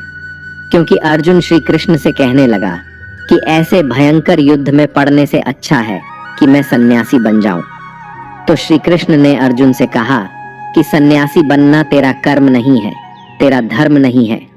तू क्षत्रिय है, तेरा कर्म और तेरा धर्म यही है कि तू अधर्म का नाश कर, धर्म की रक्षा कर और इसके लिए युद्ध कर। ऐसे ही हर इंसान का एक अलग कर्तव्य होता है, एक अलग ही मार्ग होता है। तो कभी भी उस मार्ग पर मत जाना जहां सारी भीड़ जा रही हो। कभी भी वह काम मत करो जो दुनिया करती है कि आजकल का यह ट्रेंड हो गया है, यह फैशन हो गया है, सब करते हैं इसीलिए हम भी कर रहे हैं। सारी भीड़ यही काम कर रही है इसीलिए हम भी कर रहे हैं। अगर आप वह करोगे जो भीड़ कर रही है तो आप भी उसी भीड़ में कहीं खो जाओगे। लेकिन वही अगर आप वह करोगे जो आपके लिए सही है, जो आपकी प्रतिभा है, तो दुनिया की सारी भीड़ में भी आप सबसे अलग नजर आओगे। श्रीमद् भगवत गीता का 32वां अनमोल वचन यह है कि आलसी इंसान कभी कुछ हासिल नहीं कर सकता। अधिकतर लोग सिर्फ योजनाएं ही बनाते रहते हैं कि मुझे बड़ा घर चाहिए, मुझे बड़ी गाड़ी चाहिए, मैं दुनिया घूमना चाहता हूँ, मुझे यह चाहिए, वह चाहिए। यह हर कोई सोच लेता है, लेकिन उस पर मेहनत करना, अपना कर्म करना वो नहीं करते। क्योंकि चाहना तो बहुत आसान है, लेकिन उसके लिए कर्म करते रहना वह बहुत मुश्किल है। हर कोई चाहता है कि मेरा शरीर फिट हो, लेकिन उसके लिए एक्सरसाइज करना जरूरी है, जो आपको ही करना होगा। जो इंसान आलसी बनकर बैठा रहता है, उसे ना ही अच्छा शरीर मिलता है और ना ही अच्छा जीवन मिलता है। तो अगर जिंदगी में कुछ पाना चाहते हो तो आलस्य को अपनी जिंदगी से दूर कर दीजिए। आलस्य के चलते आपको कुछ मिलने वाला तो नहीं है, बल्कि जो आपके पास है वह भी गवा दोगे। श्रीमद् भगवत गीता का 33वां अनमोल वचन ये है कि बुरा इंसान कभी अपनी बुराई नहीं छोड़ेगा, चाहे आप उसके साथ कितना भी अच्छा चलो, वह आपको तकलीफें अवश्य ही देगा।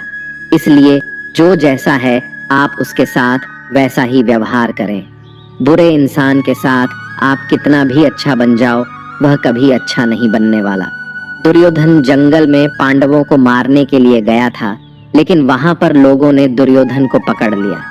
उसका मित्र कर्ण भी उसे छोड़कर भाग गया। वे भील दुर्योधन को मार देना चाहते थे, लेकिन युधिष्ठिर अपने भाई की रक्षा करने के लिए वहां पहुंच गया और उसके जीवन की रक्षा की। लेकिन उसके बाद क्या हुआ? वह हमेशा पांडवों का नुकसान ही करता रहा। इसलिए अगर कोई इंसान बुरा है, उसके साथ आप ज्यादा अच्छा बनने की कोशिश ना करो। जो जैसा है उसके साथ वैसा ही व्यवहार करो। श्रीमद् भगवत गीता का 34वां अनमोल वचन यह है कि करीबी और गरीबी के अनुभव जीवन में ऐसे सबक सिखाते हैं जो इंसान को अंदर से बदलने पर मजबूर कर देते हैं। जिस तरह से आप दूसरों से बात करते हैं, उसी तरह से दूसरों की बात भी सुनने की आदत डालनी चाहिए। इस शिक्षा में भगवान को सबसे करीबी दोस्त बनाने की सलाह दी जाती है, क्योंकि परमात्मा ही एकमात्र ऐसा साथी है जो तब भी हमारे साथ रहता है जब सारी दुनिया हमें छोड़ देती है। इसीलिए आपको ऐसे लोगों से दोस्ती करनी चाहिए जो आपको बेहतर बनने के लिए प्रेरित करें, जो आपकी परवाह करें और आपको घर जैसा महसूस कराए। सच्चे दोस्त वे होते हैं जो आपकी सहायता करते हैं और आपको समझते हैं। मृत्यु के समय आपकी कोई भी नहीं सुनेगा, केवल आपके कर्म ही यह निर्धारित करेंगे कि आपको किस दिशा में ले जाया जाएगा। इस शिक्षा का एक और महत्वपूर्ण पहलू यह है कि जीवन की चुनौतियों से भागना नहीं चाहिए और न ही भाग्य या ईश्वर की इच्छा का बहाना बनाना चाहिए। धैर्य बनाए रखें, क्योंकि सही समय आने तक आपको खुद को स्थिर और मजबूत रखना होगा। इंसान का सबसे अच्छा मित्र उसका आत्मा और मन होता है, जो अच्छी बातों पर उसे शाबाशी देता है और बुरी बातों पर उसे सही रास्ते पर ले आता है। इसीलिए अपने कर्मों पर ध्यान दें और अपने आत्मा और मन को सबसे अच्छा साथी माने, क्योंकि वे ही आपको जीवन में सही दिशा दिखाएंगे। श्रीमद् भगवत गीता का 35वां अनमोल वचन ये है कि कई बार लोग कहते हैं, मेरा तो समय ही खराब चल रहा है, मुझे नहीं समझ आता कि मैं क्या करूं, कैसे अपने बुरे समय को अच्छे समय में बदलूं। सच तो यह है कि आपको एक चीज जो बुरे समय में जरूर करनी चाहिए और बहुत से लोग यह चीज करना छोड़ देते हैं। चलिए इसे समझते हैं एक कहानी के माध्यम से। एक बार एक बहुत ही गरीब किसान था। वो गरीब था, मेहनती था, मगर खुश था। वह सुबह उठकर केवल 10 मिनट मंदिर में जाकर भगवान के आगे हाथ जोड़कर प्रार्थना करता था। उस किसान की पत्नी भी हर रोज किसान के साथ मंदिर जाती। प्रार्थना करके वह सारा दिन अपने खेतों में काम करता। उसका जीवन बहुत ही अच्छा चल रहा था। अपनी मेहनत की कमाई से वह कुछ ज्यादा तो नहीं कमा पाता था, लेकिन फिर भी जितना कमाता था उसमें भी कुछ पैसे लोगों की भलाई में लगा देता था। एक बार उनके गांव में एक बीमारी फैल गई।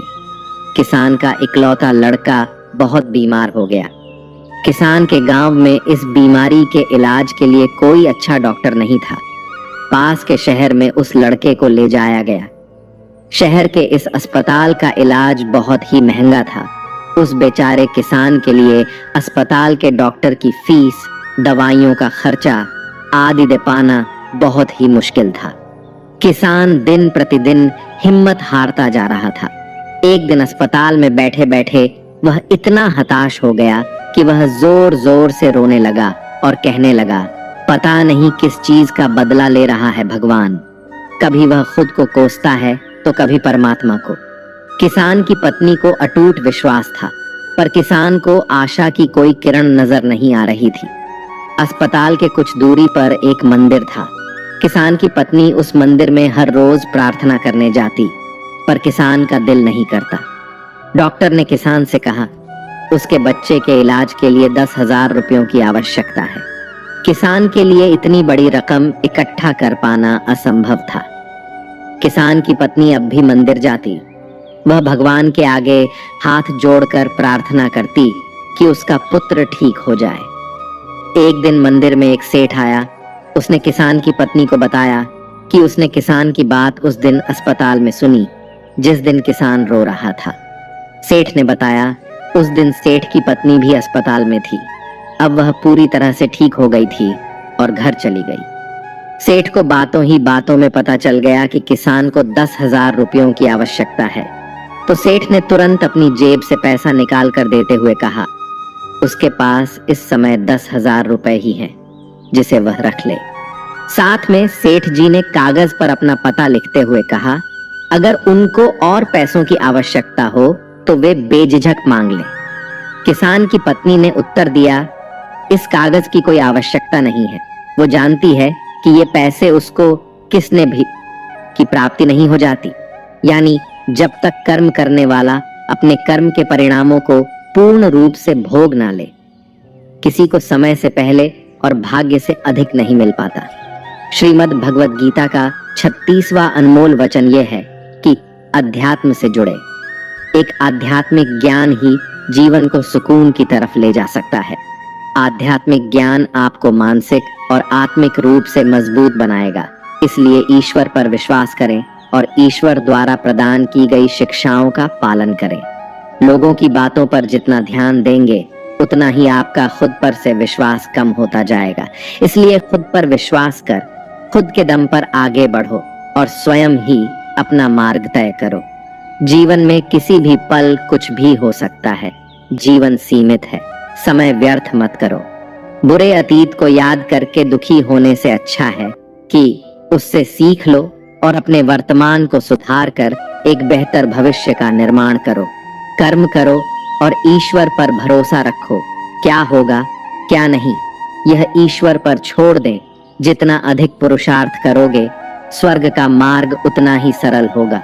स्वयं को ईश्वर के चरणों में सौंप दो। नित्य अच्छे कर्म करो और लोगों की भलाई करो और उन्हें सही राह दिखाओ। एक ज्ञानवान व्यक्ति कभी भी कामुक सुख में आनंद नहीं लेता।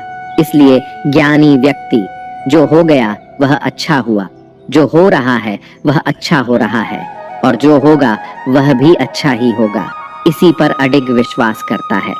वेद पुराण पढ़ने का कोई लाभ ही नहीं जब तक उसमें कही बातों को अपने जीवन में अनुकरण न करें, उनका पालन न करें। रावण बुद्धिमान अवश्य था किंतु ज्ञानी नहीं। उसकी अज्ञानता ने उसे क्रोधी, कामुक और अहंकारी बना दिया, जो उसकी मृत्यु का सबसे बड़ा कारण बना।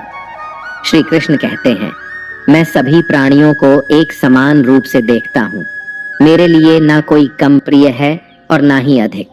वह ज्ञान व्यर्थ है जो सिर्फ तुम तक ही सीमित है। उस ज्ञान का कोई लाभ नहीं जिससे समाज एवं जगत का कल्याण ना किया जा सके। तुम क्यों व्यर्थ में चिंता करते हो? तुम क्यों भयभीत होते हो? कौन तुम्हें मार सकता है? आत्मा ना कभी जन्म लेता है और ना ही इसे कोई मार सकता है। यही जीवन का अंतिम सत्य है। मनुष्य का कर्म ही मनुष्य को ईश्वर के नजदीक लाता है या ईश्वर से दूर कर देता है। इसलिए हमेशा अच्छे कर्म ही करें। जब जब इस धरती पर पाप, अहंकार और अधर्म चरम सीमा पर होगा, तब तब उसका विनाश कर धर्म की पुनः स्थापना हेतु मैं अवश्य अवतार लेता हूँ। जो दान कर्तव्य समझकर बिना किसी सोच के किसी जरूरतमंद व्यक्ति को दिया जाए, वह दान सात्विक माना जाता है। जिसने मन को जीत लिया है, उसने पहले ही परमात्मा को प्राप्त कर लिया है, क्योंकि उसने शांति प्राप्त कर ली है। ऐसे मनुष्य के मन पर सुख, दुख, सर्दी, गर्मी और मान अपमान का कोई फर्क ही नहीं पड़ेगा। जो विद्वान होते हैं वह ना तो जीवन के लिए और ना ही मृत्यु के लिए शोक करते हैं।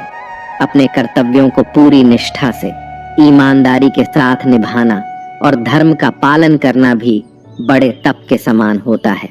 श्रीमद् भगवत गीता का 37वां अनमोल वचन यह है कि जब भी जिंदगी में खुद को अकेला महसूस करो, तब इस सच्चाई को ठीक से समझ लेना कि आप दुनिया में अकेले ही आए थे और अकेले ही जाओगे।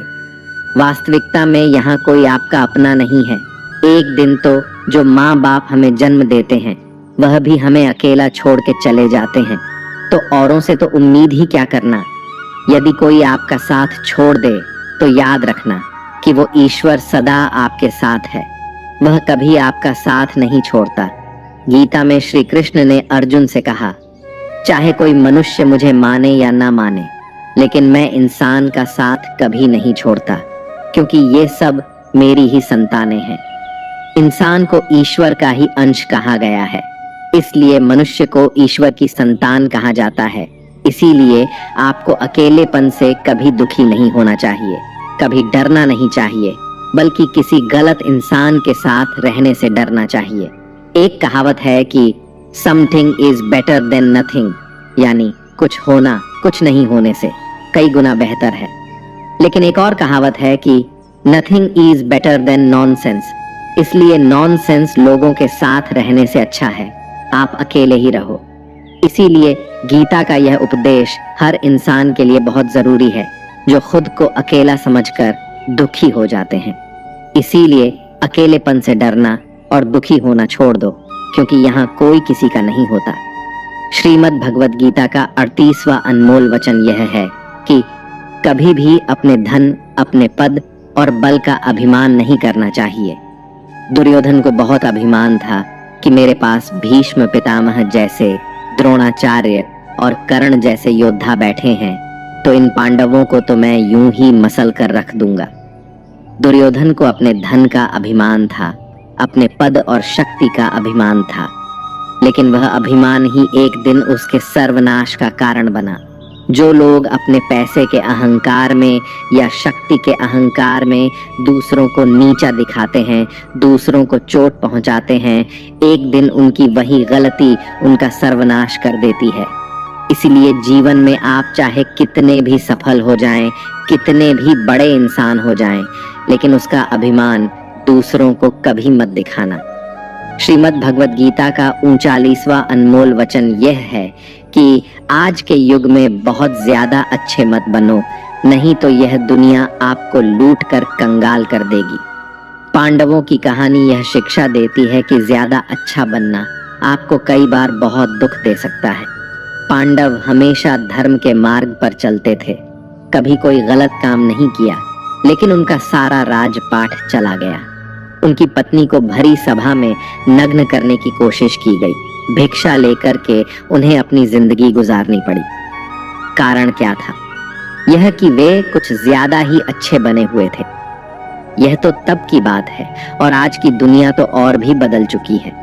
लोग अच्छे इंसान को इज्जत कम देते हैं, बल्कि उसका इस्तेमाल ज्यादा किया जाता है। अगर आप भी लोगों के साथ अच्छा रहते हैं, तो आप इस चीज को खुद अनुभव कर पाएंगे। आप जितना लोगों के साथ अच्छा चलते हैं, लोग आपके साथ उतना ही गलत व्यवहार करते हैं। लोग आपका उतना ज्यादा इस्तेमाल करते हैं। आप दूसरों की खुशी के लिए कुछ भी करते जाते हैं और लोग सिर्फ आपका फायदा लेने में लगे रहते हैं। इसीलिए आज के जमाने में खुश रहना है, ना तो बहुत ज्यादा अच्छे मत बनो। इसका मतलब यह नहीं कि आप बुरे इंसान बन जाओ। आप अच्छे और सच्चे कर्म करो और अपनी नजर में अच्छे बनते रहो। दुनिया की नजर में अच्छे बनने की कोशिश कभी मत करना। श्रीमद् भगवद गीता का 40वां उपदेश यह है कि आंखों से सच दिखने वाली बात पर भी एकदम से जल्दी भरोसा नहीं करना चाहिए। ऐसी बहुत सी कहानियां आपने सुनी होंगी कि कई बार आंखों से दिखने वाली बात भी सच नहीं होती है। इसीलिए भरोसा करने में कभी भी जल्दबाजी मत करना।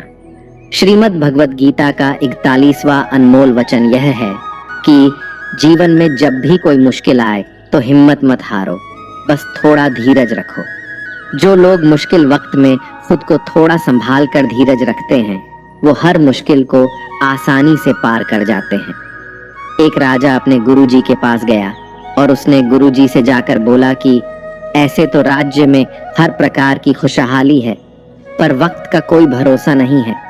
अगर कभी जिंदगी में कोई मुश्किल वक्त आए, कोई बुरा वक्त आए, तो उस वक्त के लिए मुझे कोई मंत्र दीजिए, कोई शिक्षा दीजिए, कोई उपदेश दीजिए कि उस बुरे वक्त से कैसे बाहर निकलना है। तो गुरुजी ने उसे एक ताबीज बांध कर दे दिया और राजा से कहा कि इस ताबीज में मैंने एक मंत्र लिख कर रखा है। जब तुम्हारी जिंदगी में बहुत बुरा वक्त आए और तुम्हें लगे कि इससे बुरा तो अब कुछ हो ही नहीं सकता, उस समय पर यह ताबीज खोलकर तुम इस मंत्र को पढ़ लेना। तुम्हारे अंदर बहुत शक्ति आ जाएगी। और एक दिन ऐसा हुआ भी कि उस राजा के राज्य पे किसी दूसरे राजा ने आक्रमण कर दिया और इस राजा की ऐसी स्थिति हुई कि उसे अपना राज्य छोड़कर अपने कुछ लोगों के साथ भागना पड़ा। उस समय पर राजा बहुत दुखी था और विचार करने लगा कि गुरुजी ने मुझे ताबीज दिया था और कहा था कि जब जिंदगी में बहुत बुरा वक्त आए तब उसे खोलकर पढ़ना, और इसके अंदर जो मंत्र लिखा हुआ है वह मेरे अंदर शक्ति भर देगा। राजा ने विचार किया कि इससे बुरा वक्त और क्या हो सकता है। उसने गुरुजी का दिया हुआ वह ताबीज खोला और उसके अंदर लिखा हुआ था कि यह वक्त भी गुजर ही जाएगा। इस वचन को पढ़कर राजा के मन में एक शक्ति आई और विश्वास जागा कि यह जो बुरा वक्त है यह भी टिकने वाला नहीं है, यह भी निकल ही जाएगा। इसलिए मुझे हिम्मत नहीं हारनी है। और उस राजा ने वापस अपने सैनिकों को जमा करके अपनी सेना को खड़ा किया और उस राजा पर हमला करके अपना राज्य वापस प्राप्त किया। तो जिंदगी में स्थिति चाहे कितनी भी बुरी क्यों ना हो, वह हमेशा के लिए नहीं रहने वाली, वह भी एक दिन गुजर जाएगी। वक्त चाहे कैसा भी हो, एक दिन जरूर बदल जाएगा। हमारी जिंदगी में न जाने कितनी बार दुख आए, कितनी बार मुश्किल वक्त आया, लेकिन हम हर बार निकल जाते हैं। ऐसे ही आपकी जिंदगी में जब कोई मुश्किल वक्त आए, बुरा वक्त आए, तो मन में यह विश्वास रखना कि यह वक्त भी एक दिन गुजर ही जाएगा। इसलिए अपनी हिम्मत मत हारो। अगर आपके अंदर धीरज है तो आप बुरे से बुरे वक्त को भी जरूर पार कर जाओगे। श्रीमद् भगवद गीता का 42वां वचन यह है कि कुछ भी बोलने से पहले अपने शब्दों की मर्यादा को परख लेना चाहिए। मित्रों, महाभारत का युद्ध ही नहीं होता यदि कुछ लोग अपने वचनों पर संयम रख लेते, अपनी वाणी पर संयम रख लेते। जैसे द्रौपदी यदि दुर्योधन को अंधे का पुत्र भी अंधा नहीं कहती तो महाभारत नहीं होती। शिशुपाल और शकुनी हमेशा चुभने वाली बातें ही करते थे, लेकिन टीटी भी बोलने से पहले 1000 बार सोच लेना चाहिए, क्योंकि शस्त्र तो केवल शरीर को घायल करता है, लेकिन शब्द मन और आत्मा को ही घायल कर देते हैं। श्रीमद् भगवद गीता का 43वां अनमोल वचन यह है कि इंसान ही आजकल इंसान का दुश्मन हो गया है। चाहे आप बिजनेस में देख लो, चाहे आप रिश्तों में देख लो, किसी भी फील्ड में आप देख लो, इंसान ही इंसान को नुकसान पहुंचा रहा है। इतनी प्रतिस्पर्धा बढ़ गई है, कितनी चोरियां बढ़ रही हैं, कितना क्राइम बढ़ गया है। शास्त्रों में जो कलयुग के लक्षण लिखे गए हैं ना, कि एक दिन इंसान ही इंसान को खाएगा, वह समय तो आ ही गया है।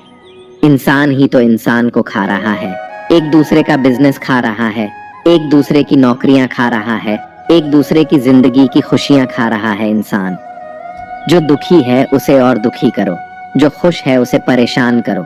यही तो हो गया है आजकल। कहने को तो सब इंसान है, लेकिन इंसानियत कहीं दिखती ही नहीं। एक सेठ के घर के बाहर से एक भिखारी निकल रहा था। उसने उस सेठ से कहा कि मुझे एक गिलास पानी पिला दीजिए, बहुत प्यास लगी है, बहुत दूर से पैदल चलकर आया हूं, मेरे प्राण निकल रहे हैं। तो सेठ बोला कि अभी आदमी नहीं है, आदमी आ जाए तो आपको पानी दे दिया जाएगा।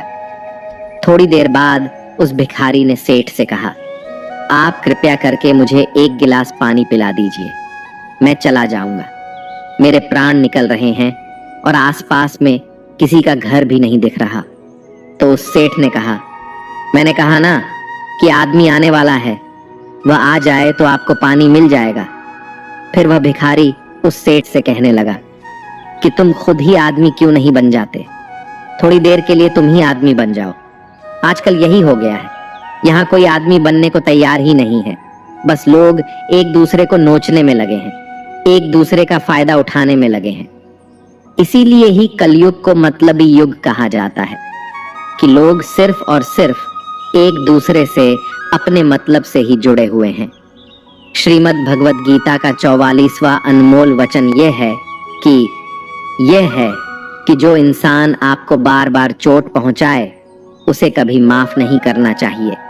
युधिष्ठिर ने दुर्योधन को बार बार माफ किया और उसका परिणाम यह हुआ कि उन्हें अपनी जिंदगी में बहुत बड़े दुखों का सामना करना पड़ा। कोई इंसान अगर एक बार गलती करे तो माफ करना फिर भी ठीक है, लेकिन कोई अगर बार बार गलती करे तो उसे माफ करना आपको बहुत ज्यादा नुकसान पहुंचाएगा, क्योंकि वो गलती नहीं हो रही है, वो उसकी आदत है, वो ऐसा ही है। वह हमेशा आपके साथ ऐसा करेगा, तो बहुत ज्यादा दयालु मत बनो। किसी को माफ करने में और बेवकूफ बनने में बहुत बड़ा अंतर होता है।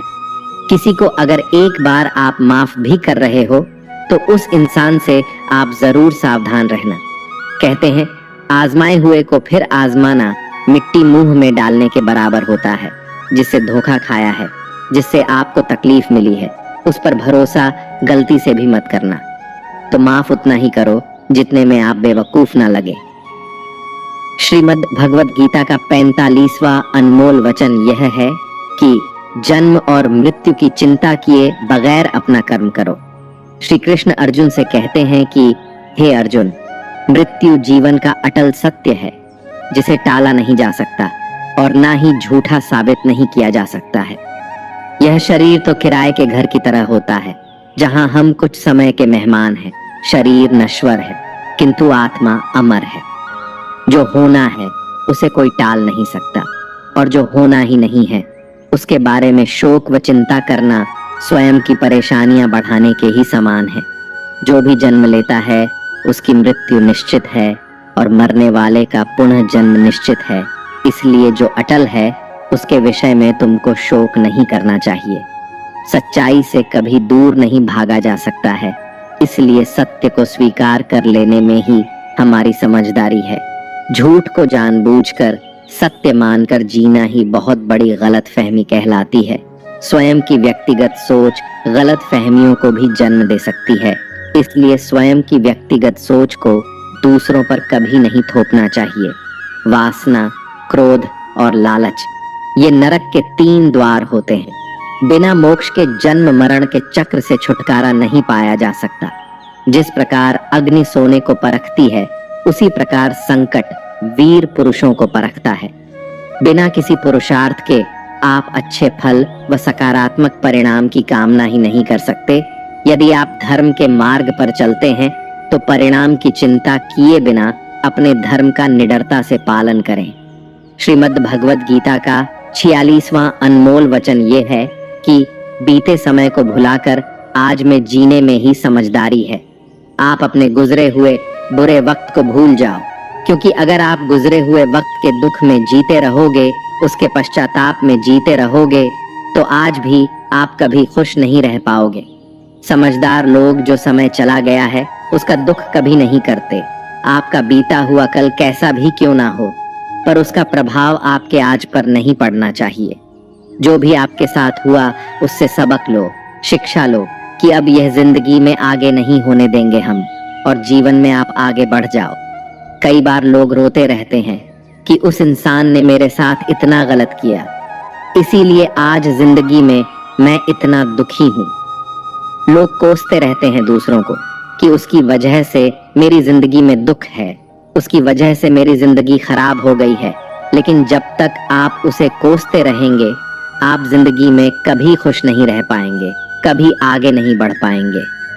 जो हुआ, जो लोगों ने आपके साथ किया, उसे आप बदल नहीं सकते, लेकिन आपका आज आप जरूर बदल सकते हैं।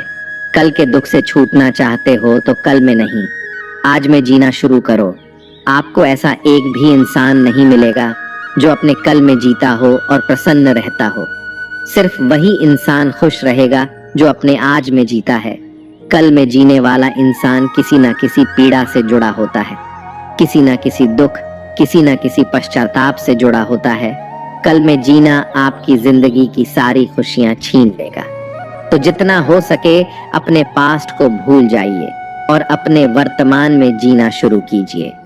श्रीमद् भगवद गीता का 47वां अनमोल वचन यह है कि जीवन में कई बार नया शुरू करने के लिए पुराने को पूरी तरह से मिटाना पड़ता है। श्री कृष्ण से कुंती ने पूछा था कि हे कृष्ण, क्यों तुमने इतना बड़ा महायुद्ध करवा दिया? तो श्री कृष्ण ने बोला कि अधर्म बहुत बढ़ गया था और इस अधर्म का पूरी तरह से नाश करने के लिए, एक नए युग को लाने के लिए पुराने का सर्वनाश करना बहुत जरूरी होता है। जब कोई भवन पूरी तरह से खंडहर हो जाता है, बहुत पुराना हो जाता है, तो उसे पूरी तरह से तोड़कर फिर से नवनिर्माण होता है। ऐसे ही आपके जीवन में भी आपको कुछ नया करना है तो पुराने को पूरी तरह से मिटाना होगा। श्रीमद् भगवद गीता का 48वां अनमोल वचन यह है कि जो आपके मुंह पर अपनापन दिखाए और आपकी पीठ पीछे आपको नुकसान पहुंचाए, ऐसे लोगों से दूर ही रहना चाहिए। चाणक्य ने कहा है कि ऐसे लोग उस घड़े की तरह होते हैं जिसके मुंह में तो अमृत लगा है, लेकिन जिसके भीतर जहर भरा होता है। आप जिसे अमृत समझकर पी जाते हैं, वास्तविकता में वो जहर ही होता है। तो ऐसे लोगों को जहर की तरह छोड़ देना चाहिए जो अपनेपन का दिखावा करें और पीछे से हमेशा आपको नुकसान पहुंचाए। श्रीमद् भगवद गीता का 49वां अनमोल वचन ये है कि इस दुनिया में जो कुछ भी होता है, अच्छा या बुरा, वह बिना किसी कारण के नहीं होता और कहीं ना कहीं वह हमारे अच्छे के लिए ही होता है। मित्रों, जीवन में कई बार हमें तकलीफों का सामना करना पड़ता है। तब हमें लगता है कि हमारे ही साथ ऐसा क्यों हो रहा है, लेकिन समय के गुजरने के साथ साथ हमें यह एहसास भी होने लगता है कि जो हुआ अच्छा हुआ। एक बार एक गांव में एक गरीब औरत रहती थी। उसको जब बच्चा हुआ तो वह बिल्कुल स्वस्थ था, लेकिन एक बार किसी दुर्घटना की वजह से उस बच्चे के हाथ की एक उंगली कट गई। वह बहुत दुखी हुई कि मेरे बच्चे के साथ ऐसा क्यों हुआ, और वह हमेशा भगवान को इस बात के लिए कोसती थी कि पता नहीं भगवान को मुझसे क्या दुश्मनी थी जो मेरे बच्चे की उंगली काट दी। समय बीतता गया। उस गांव में एक दिन साधु के वेश में एक मायावी राक्षस आया। वह राक्षस अपनी शक्ति बढ़ाने के लिए बच्चों की बलि चढ़ाना चाहता था। वह इस बच्चे को भी बलि के लिए उठा कर ले गया, लेकिन जैसे ही वह उसकी बलि चढ़ाने लगा तो उसे अपने गुरु की शर्त याद आ गई कि तुम जिस भी बच्चे की बलि चढ़ाओगे उसके शरीर के सभी अंग सही सलामत होने चाहिए। लेकिन उस बच्चे की उंगली कटी हुई थी, जिसके कारण मजबूर होकर राक्षस को उस बच्चे को जिंदा छोड़ना पड़ा। और उस दिन उसकी माँ को यह एहसास हुआ कि अगर मेरे बच्चे की अंगुली नहीं कटती तो आज वह जीवित नहीं रहता। उसने ईश्वर का बहुत धन्यवाद कहा। श्रीमद् भगवद गीता का 50वां अनमोल वचन यह है कि किसी का भला करके कभी एहसान ना जताएं, अन्यथा वह कर्म शून्य के समान हो जाता है और उससे मिलने वाला यश बेकार हो जाता है। यह सोच करके कभी अभिमान नहीं करना चाहिए कि हमने तो कितने लोगों या जीवों की मदद की है, क्योंकि करने वाले तो स्वयं ईश्वर होते हैं। आप तो मात्र एक माध्यम हैं, कठपुतली हैं। ज्ञान सदैव बुद्धि को उत्तम व श्रेष्ठ बनाता है, इसलिए ज्ञान अर्जित करते रहे और बांटते रहे, ताकि दूसरों का भी जीवन संवर जाए। जो व्यक्ति फल की आशा हेतु कर्म करता है, वह कर्म से ही बंध कर रह जाता है। मेरा, तेरा, छोटा, बड़ा, अपना, पराया मन से मिटा दो, फिर सब तुम्हारा है और तुम सबके हो। फल की अभिलाषा छोड़कर निरंतर कर्म करने वाला मनुष्य ही अपने जीवन को सुखद और संतुष्टिदायक बना पाता है। शांति उसी को प्राप्त होती है जो मैं और मेरा तथा मैंने किया या मैंने बनाया ऐसी लालसा से बाहर आ जाता है। श्रीमद् भगवद गीता का 51वां अनमोल वचन यह है कि जीवन में संतोष रखने वाला ही हमेशा सुखी रहता है। मनुष्य को जो कुछ नहीं मिलता, उसका दुख या शोक करने की बजाय ईश्वर ने जो कुछ भी दिया है उसका आनंद लेना चाहिए। दोस्तों, एक बार की बात है, एक आदमी सागर के किनारे घूम रहा था। तभी एकदम उसकी नजर चांदी के एक डंडे पर गई जो बहते बहते किनारे पर आ गया था। वह खुश हुआ और झटपट उस डंडे को उठा लिया। अब वह डंडा लेकर टहलने लगा। अब धूप ज्यादा हो गई तो उसका मन सागर में नहाने का हुआ। उसने सोचा, अगर डंडे को किनारे रखकर नहाऊंगा तो कोई ले जाएगा। इसीलिए वह डंडा हाथ में ही लेकर नहाने लगा। तभी एक ऊंची लहर आई और तेजी से डंडे को बहाकर ले गई। वह अफसोस करने लगा और दुखी होकर तट पर आ बैठा और रोने लगा। उधर से एक संत आ रहे थे। उस आदमी को उदास और रोता हुआ देखकर संत ने पूछा, तुम इतने दुखी क्यों हो? उसने बताया, स्वामी जी नहाते हुए मेरा चांदी का डंडा सागर में बह गया। संत ने हैरानी जताई और कहा, तुम डंडा लेकर नहा रहे थे? वह बोला, क्या करता, किनारे रखकर नहाता तो कोई ले जा सकता था, लेकिन चांदी का डंडा लेकर नहाने क्यों आए थे? स्वामी जी ने पूछा। तब आदमी ने कहा, लेकर नहीं आया था, वह तो यही मिला था। उस आदमी की बात सुनकर स्वामी जी जोर से हंसने लगे और बोले, जब वह तुम्हारा था ही नहीं तो फिर दुख या उदासी कैसी? कभी कभी कुछ खुशियां अनायास ही मिल जाती हैं और कभी कुछ श्रम करने और कष्ट उठाने से मिलती है। जो खुशियां अनायास मिलती हैं, परमात्मा की ओर से मिलती हैं, उन्हें सराहने का हमारे पास समय नहीं होता। इंसान व्यस्त है तमाम ऐसे सुखों की गिनती करने में जो उसके पास नहीं है।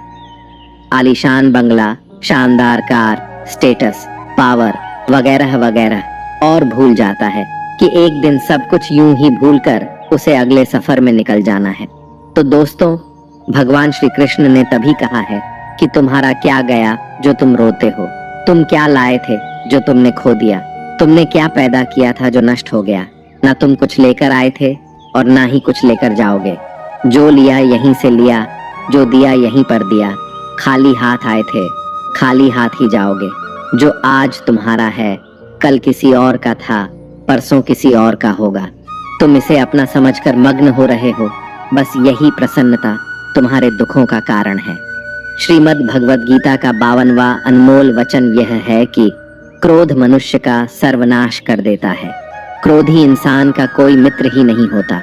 हर इंसान उससे दूर भागता है। उसके सारे रिश्ते समाप्त हो जाते हैं। जो इंसान अपने क्रोध को नहीं संभाल सकता, वह जिंदगी में कुछ भी नहीं संभाल सकता। क्रोध करना व्यर्थ है। यदि क्रोध में आकर आप प्रतिक्रिया दे रहे हैं तो इसका अर्थ यह है कि आपको ईश्वर के बनाए कानून यानी कि कर्म पर भरोसा ही नहीं है। इसीलिए भगवान कृष्ण कहते हैं, क्रोध से मनुष्य की मति मारी जाती है, यानी मूढ़ हो जाती है, जिसके परिणाम स्वरूप स्मृति भ्रमित हो जाती है। स्मृति भ्रम से मनुष्य की बुद्धि नष्ट हो जाती है और बुद्धि नष्ट होने जाने पर व्यक्ति खुद अपना ही नाश कर बैठता है। श्रीमद् भगवद गीता का 53वां अनमोल वचन ये है कि व्यक्ति को सुख और दुख दोनों परिस्थितियों को समान भाव से जीना चाहिए। जिस तरह हम खुशियों का स्वागत करते हैं, उसी तरह दुख को भी स्वीकार करना चाहिए, क्योंकि जीवन की पूर्णता सुख और दुख दोनों से होती है। दोस्तों, जब महाभारत का युद्ध खत्म हो गया था, तब युधिष्ठिर ने हस्तिनापुर की राजगद्दी संभाल ली थी। सब कुछ सामान्य हो रहा था। एक दिन वह समय आ गया था जो कोई पांडव नहीं चाहते थे। भगवान श्री कृष्ण द्वारिका लौट रहे थे। सारे पांडव दुखी थे। श्री कृष्ण उन्हें अपने शरीर का हिस्सा ही लगते थे, जिसके अलग होने के भाव से ही वे कांप जाते थे। लेकिन श्री कृष्ण को तो जाना ही था। कोई भी श्री कृष्ण को जाने नहीं देना चाहता था। भगवान भी एक एक कर अपने सभी स्नेही जनों से मिल रहे थे। सबसे मिलकर उन्हें कुछ न कुछ उपहार देकर श्री कृष्ण ने विदा ली। अंत में वे पांडवों की माता और अपनी बुआ कुंती से मिले। श्री कृष्ण ने कुंती से कहा, बुआ, आपने आज तक अपने लिए मुझसे कुछ नहीं मांगा, आज कुछ मांग लीजिए, मैं आपको कुछ देना चाहता हूँ। कुंती की आंखों में आंसू आ गए। उन्होंने रोते हुए कहा कि हे श्री कृष्ण, अगर कुछ देना ही चाहते हो तो मुझे दुख दे दो, मैं बहुत सारा दुख चाहती हूँ। श्री कृष्ण आश्चर्यचकित हो गए। श्री कृष्ण ने पूछा कि ऐसा क्यों? बुआ, तुम्हें दुखी क्यों चाहिए? कुंती ने जवाब दिया कि जब जीवन में दुख रहता है तो तुम्हारा स्मरण भी रहता है। हर वक्त तुम याद आते हो। सुख में तो यदा कदा ही तुम्हारी याद आती है। तुम याद आओगे तो मैं तुम्हारी पूजा और प्रार्थना भी कर सकूंगी। तभी दोस्तों, भगवान श्री कृष्ण कहते हैं कि जो न कभी हर्षित होता है, न द्वेष करता है, न शोक मनाता है, न कामना करता है, तथा जो शुभ और अशुभ कर्मों का त्यागी है, ऐसा भक्ति युक्त पुरुष ही मुझे अति प्रिय है। श्रीमद् भगवद गीता का 54वां अनमोल वचन यह है कि बहुत ज्यादा मीठा बोलने वालों से और ज्यादा तारीफ करने वालों से सावधान रहना चाहिए, क्योंकि लोग मीठा सिर्फ तभी बोलते हैं जब उनको आपसे अपना मतलब निकालना होता है। आपकी तारीफ भी सिर्फ तभी की जाती है जब उन्हें आपसे अपना काम निकालना होता है। याद रखना कि तारीफ आपको जिंदगी में कभी भी मुफ्त में नहीं मिलने वाली। अगर कोई आपकी तारीफ कर रहा है तो कुछ ना कुछ उसके लिए आपको चुकाना ही पड़ेगा। इसीलिए जो बहुत ज्यादा मीठा बोलते हैं या जो आपकी तारीफ करते हैं, उनसे जरा सावधान रहना चाहिए। श्रीमद् भगवद गीता का 55वां अनमोल वचन यह है कि अपने मन को शांत रखना सीखो, क्योंकि अशांत मन जीवन में सिवाय दुख के आपको और कुछ नहीं देने वाला, और एक शांत मन आपको जीवन में प्रेम और आनंद ही देगा। दुख और सुख सिर्फ शांत और अशांत मन के परिणाम है। अशांत मन दुख को ही जन्म देता है और शांत मन परम आनंद को जन्म देता है। मन में शंकाओं को कभी जन्म न दो। ये शंकाएं मन में गलत फहमियों के पहाड़ बना देती हैं, जिससे जीवन का सुख चैन छिन जाता है। तभी श्री कृष्ण कहते हैं कि मनुष्य को अपने मन को वश में रखना चाहिए। जो कोई अपने मन को वश में कर लेता है, उसका मन उसका मित्र बन जाता है, और जो कोई अपने मन को वश में नहीं रख पाता, उसका मन उसका सबसे बड़ा शत्रु बन जाता है। श्रीमद् भगवद गीता का 56वां अनमोल वचन यह है कि जीवन में आपकी सफलता या असफलता बहुत कुछ आपकी संगत पर निर्भर करती है। मित्रों कहते हैं कि जैसी संगत वैसी रंगत, और जैसी रंगत वैसा जीवन। आप लाख अच्छे हैं, लेकिन यदि आपकी संगत बुरी है तो आप बर्बाद हो जाएंगे। लेकिन यदि आप लाख बुरे हैं और आपकी संगत अच्छे लोगों से है और आप उनकी सुनते भी हैं, तो निश्चित ही आप आबाद हो जाएंगे। कौरवों के साथ शकुनी जैसे लोग थे, तो पांडवों के साथ कृष्ण। शकुनी मामा जैसी आपने संगत पाल रखी है तो आपका दिमाग चलना बंद ही समझो, क्योंकि वो कहते हैं ना कि धर्म से भरा हृदय धर्म का परामर्श देता है, जबकि अधर्म से भरा हृदय अधर्म का परामर्श देता है। आप चाहे कितने भी अच्छे हो, लेकिन अगर बुरे लोगों के साथ रहोगे तो आपका भी वही हाल होगा जो बुरे लोगों का होता है। भीष्म पितामह एक ब्रह्मचारी थे, धर्मात्मा थे, लेकिन वह अधर्म के पक्ष मंभ खड़े हो गए। द्रोणाचार्य भी एक ब्राह्मण थे, लेकिन वह अधर्म के पक्ष में खड़े हो गए, तो अंत में उनका वही हाल हुआ जो एक अधर्मी इंसान का होता है। उनको मृत्यु के समय भयानक पीड़ा का सामना करना पड़ा। इसीलिए गलत संगत में कभी नहीं रहना चाहिए, क्योंकि कई बार आपको उनके संग में रहने की वजह से उनके ही कर्मों की सजा मिलने लगती है। फिर आपको समझ नहीं आता कि मैंने तो कुछ किया भी नहीं, मैं तो सिर्फ उनके साथ रहता हूं, मुझे दुख क्यों मिला। बुरे लोगों का संग आपकी जिंदगी में कभी खुशी नहीं लाएगा, इसलिए हमेशा अच्छी संगत में रहना चाहिए। श्रीमद् भगवद गीता का 57वां अनमोल वचन यह है कि जीवन में जो भी कार्य करें उसमें पारंगत बने, अर्थात अपने कार्य के मास्टर बने, उसका पूरा ज्ञान अर्जित करें। कहते हैं कि अधूरा ज्ञान सबसे खतरनाक होता है। इस बात का उदाहरण है अभिमन्यु।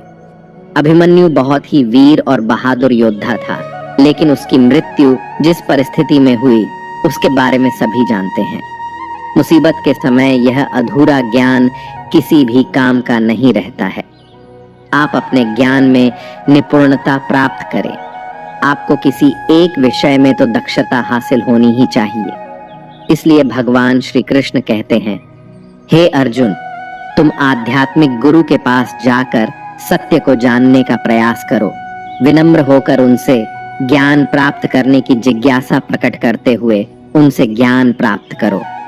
जिस प्रकार जलते हुए छोटे से दिए की रोशनी से प्रचंड अंधकार भी समाप्त हो जाता है, उसी प्रकार जब आप मन में मौजूद अज्ञानता से भरे अंधकार रूपी कमरे में सकारात्मक सोच का तेल डालकर ज्ञान का प्रकाश उजागर करेंगे, तो अज्ञानता रूपी समक्ष अंधकार स्वतः ही समाप्त हो जाता है। श्रीमद् भगवद गीता का 58वां अनमोल वचन यह है कि फल की आशा से कर्म करने वाले मनुष्य का मन कभी शांत व संतुष्ट नहीं रहेगा, क्योंकि उसकी लालसा हर नए शिखर पर पहुंचती ही रहेगी। ऐसे में उसका मन कभी संतुष्टि का आनंद नहीं भोग पाएगा। जब व्यक्ति फल की अभिलाषा हेतु कर्म करता है और फिर जब उसे उम्मीदों के अनुसार फल की प्राप्ति नहीं हो पाती है, तो वह निराश और दुखी हो जाता है। भगवान श्री कृष्ण अर्जुन से कहते हैं, तुम स्वयं को मुझ में समर्पित कर दो, ईश्वर पर भरोसा रखो और निस्वार्थ, निश्चल, निष्पाप और निष्पक्ष होकर बिना फल की अभिलाषा के कर्म करते जाओ। तुम्हारा जीवन सुख और संतुष्टि से भर जाएगा। देखना, दुख कभी तुम्हें छू नहीं पाएगा और मोक्ष की प्राप्ति हो जाएगी। बार बार जन्म लेने वाली अनंत इच्छाएं मनुष्य को अपनी इंद्रियों का गुलाम बना देती हैं। कर्म अच्छा हुआ तो फल अवश्य मिलेगा और कर्म बुरा हुआ तो दंड भी अवश्य मिलेगा। मैं भूतकाल, वर्तमान और भविष्य में होने वाली प्रत्येक घटना के हर परिणाम को देख सकता हूँ। इसलिए परिणाम की चिंता छोड़कर अपने कर्म को निरंतर करते रहो। कर्म अच्छा हो या बुरा, वे तब तक पीछा नहीं छोड़ते जब तक वह कर्म करने वाले को फल की प्राप्ति नहीं हो जाती, यानी जब तक कर्म करने वाला अपने कर्म के परिणामों को पूर्ण रूप से भोग ना ले। किसी को समय से पहले और भाग्य से अधिक नहीं मिल पाता। श्रीमद् भगवद गीता का 59वां अनमोल वचन यह है कि हर काम को समझदारी से करना ही योग्य होता है। कई लोग काम तो करते हैं, लेकिन उन्हें हासिल कुछ नहीं होता। बहुत से लोग कहते हैं कि हम तो मेहनत बहुत करते हैं, तब भी जिंदगी में सफलता हासिल नहीं हो रही है। लेकिन सच्चाई यह है कि बहुत कुछ करने से, बहुत मेहनत करने से आपको सफलता नहीं मिलेगी, लेकिन सही तरीके से, सही समझ के साथ काम करने से आपको जिंदगी में सफलता अवश्य मिलेगी। भगवान श्री कृष्ण कहते हैं कि मनुष्य को योग में स्थित होकर, एकाग्रचित होकर अपना कर्म करना चाहिए। मन को एकाग्र करने से मनुष्य को सही और गलत कार्य में अंतर समझ में आने लगता है, जिससे मनुष्य सही मार्ग का अनुसरण करके अपना जीवन सफल बना सकता है। श्रीमद् भगवद गीता का 60वां अनमोल वचन यह है कि भगवान श्री कृष्ण यह कहते हैं कि जो लोग उनकी इन दिव्य शिक्षाओं पर विश्वास नहीं करते, वे इस संसार के सुख दुख के चक्र से कभी मुक्त नहीं हो पाते। ऐसे लोगों की जीवन यात्रा कुछ समय के लिए खुशी से भरी हो सकती है, लेकिन फिर अचानक कोई दुख आकर उन्हें तोड़ देता है। फिर कुछ समय के लिए खुशी वापस आती है और वे सब कुछ भूल जाते हैं, लेकिन कुछ ही समय में फिर से कोई समस्या उत्पन्न हो जाती है। इस तरह उनका जीवन सुख और दुख के चक्र में फंसा रहता है। लेकिन जो लोग गीता की इन शिक्षाओं को अपना लेते हैं, उन पर विश्वास करते हैं और उन्हें अपने जीवन में लागू करते हैं, वे मानसिक रूप से बेहद सशक्त हो जाते हैं। जीवन की समस्याएं उनके मन पर उतना असर नहीं डालती। ऐसे व्यक्ति हर छोटे दुख में दुखी नहीं होते और न ही छोटी छोटी खुशियों में खुद को खो देते हैं। भगवत गीता का असली संदेश यही है कि हमें जीवन के हर सुख और दुख का सामना कैसे करना चाहिए। यह हमें सिखाती है कि संतुलित मन और धैर्य के साथ हर परिस्थिति में जीने की कला कैसे विकसित की जा सकती है। गीता की शिक्षाओं को मानने वाला व्यक्ति इस संसार के उतार चढ़ाव से प्रभावित हुए बिना शांति और स्थिरता के साथ जीवन व्यतीत करता है। दोस्तों, भगवत गीता में श्री कृष्ण कहते हैं कि जीवन का एकमात्र उद्देश्य परोपकार और भक्ति करना है। जरूरतमंद की निस्वार्थ मदद करना है। जो व्यक्ति निरंतर और अविचलित भाव से भगवान के रूप में मेरा स्मरण करता है, वह मुझको अवश्य ही पा लेता है। कोई आपके साथ बुरा करता है तो आपको उसके लिए चिंतित नहीं होना चाहिए, क्योंकि कर्म और समय उसका हिसाब खुद ही कर देगा। जीवन में वही मनुष्य संतुष्ट रह सकता है जो कम से कम में भी खुश है और अधिक पाने या होने की लालसा नहीं रखता। प्रेम पीड़ा नहीं देता, बल्कि ऐसे इंसान से प्रेम करना पीड़ा देता है जिसे आपके प्रेम की कद्र नहीं होती। तो प्रेम सिर्फ उसी इंसान से करे जिसे आपके प्रेम की कदर है। जहां आपको यह एहसास हो जाए कि आपके प्रेम की, आपकी भावनाओं की कदर नहीं है, वहां से आप कृपया करके खुद को दूर ही रखें। मित्रों, आशा है आज के इस वीडियो से आपको कई प्रश्नों के उत्तर जरूर मिले होंगे और आपको हमारा यह प्रयास अवश्य पसंद आया होगा। आपसे अनुरोध है कि आप इस वीडियो को लाइक करें और अपने अधिक से अधिक परिजनों के साथ इसे शेयर करें। अगर आप हमारे चैनल पर नए हैं तो चैनल को सब्सक्राइब करके घंटी को ऑल पर सेट कर लें और कमेंट बॉक्स में जय श्री राधे कृष्ण लिखकर परमात्मा को अपना आभार और प्रेम व्यक्त करना ना भूलें। जय श्री राधे कृष्ण। राधे राधे।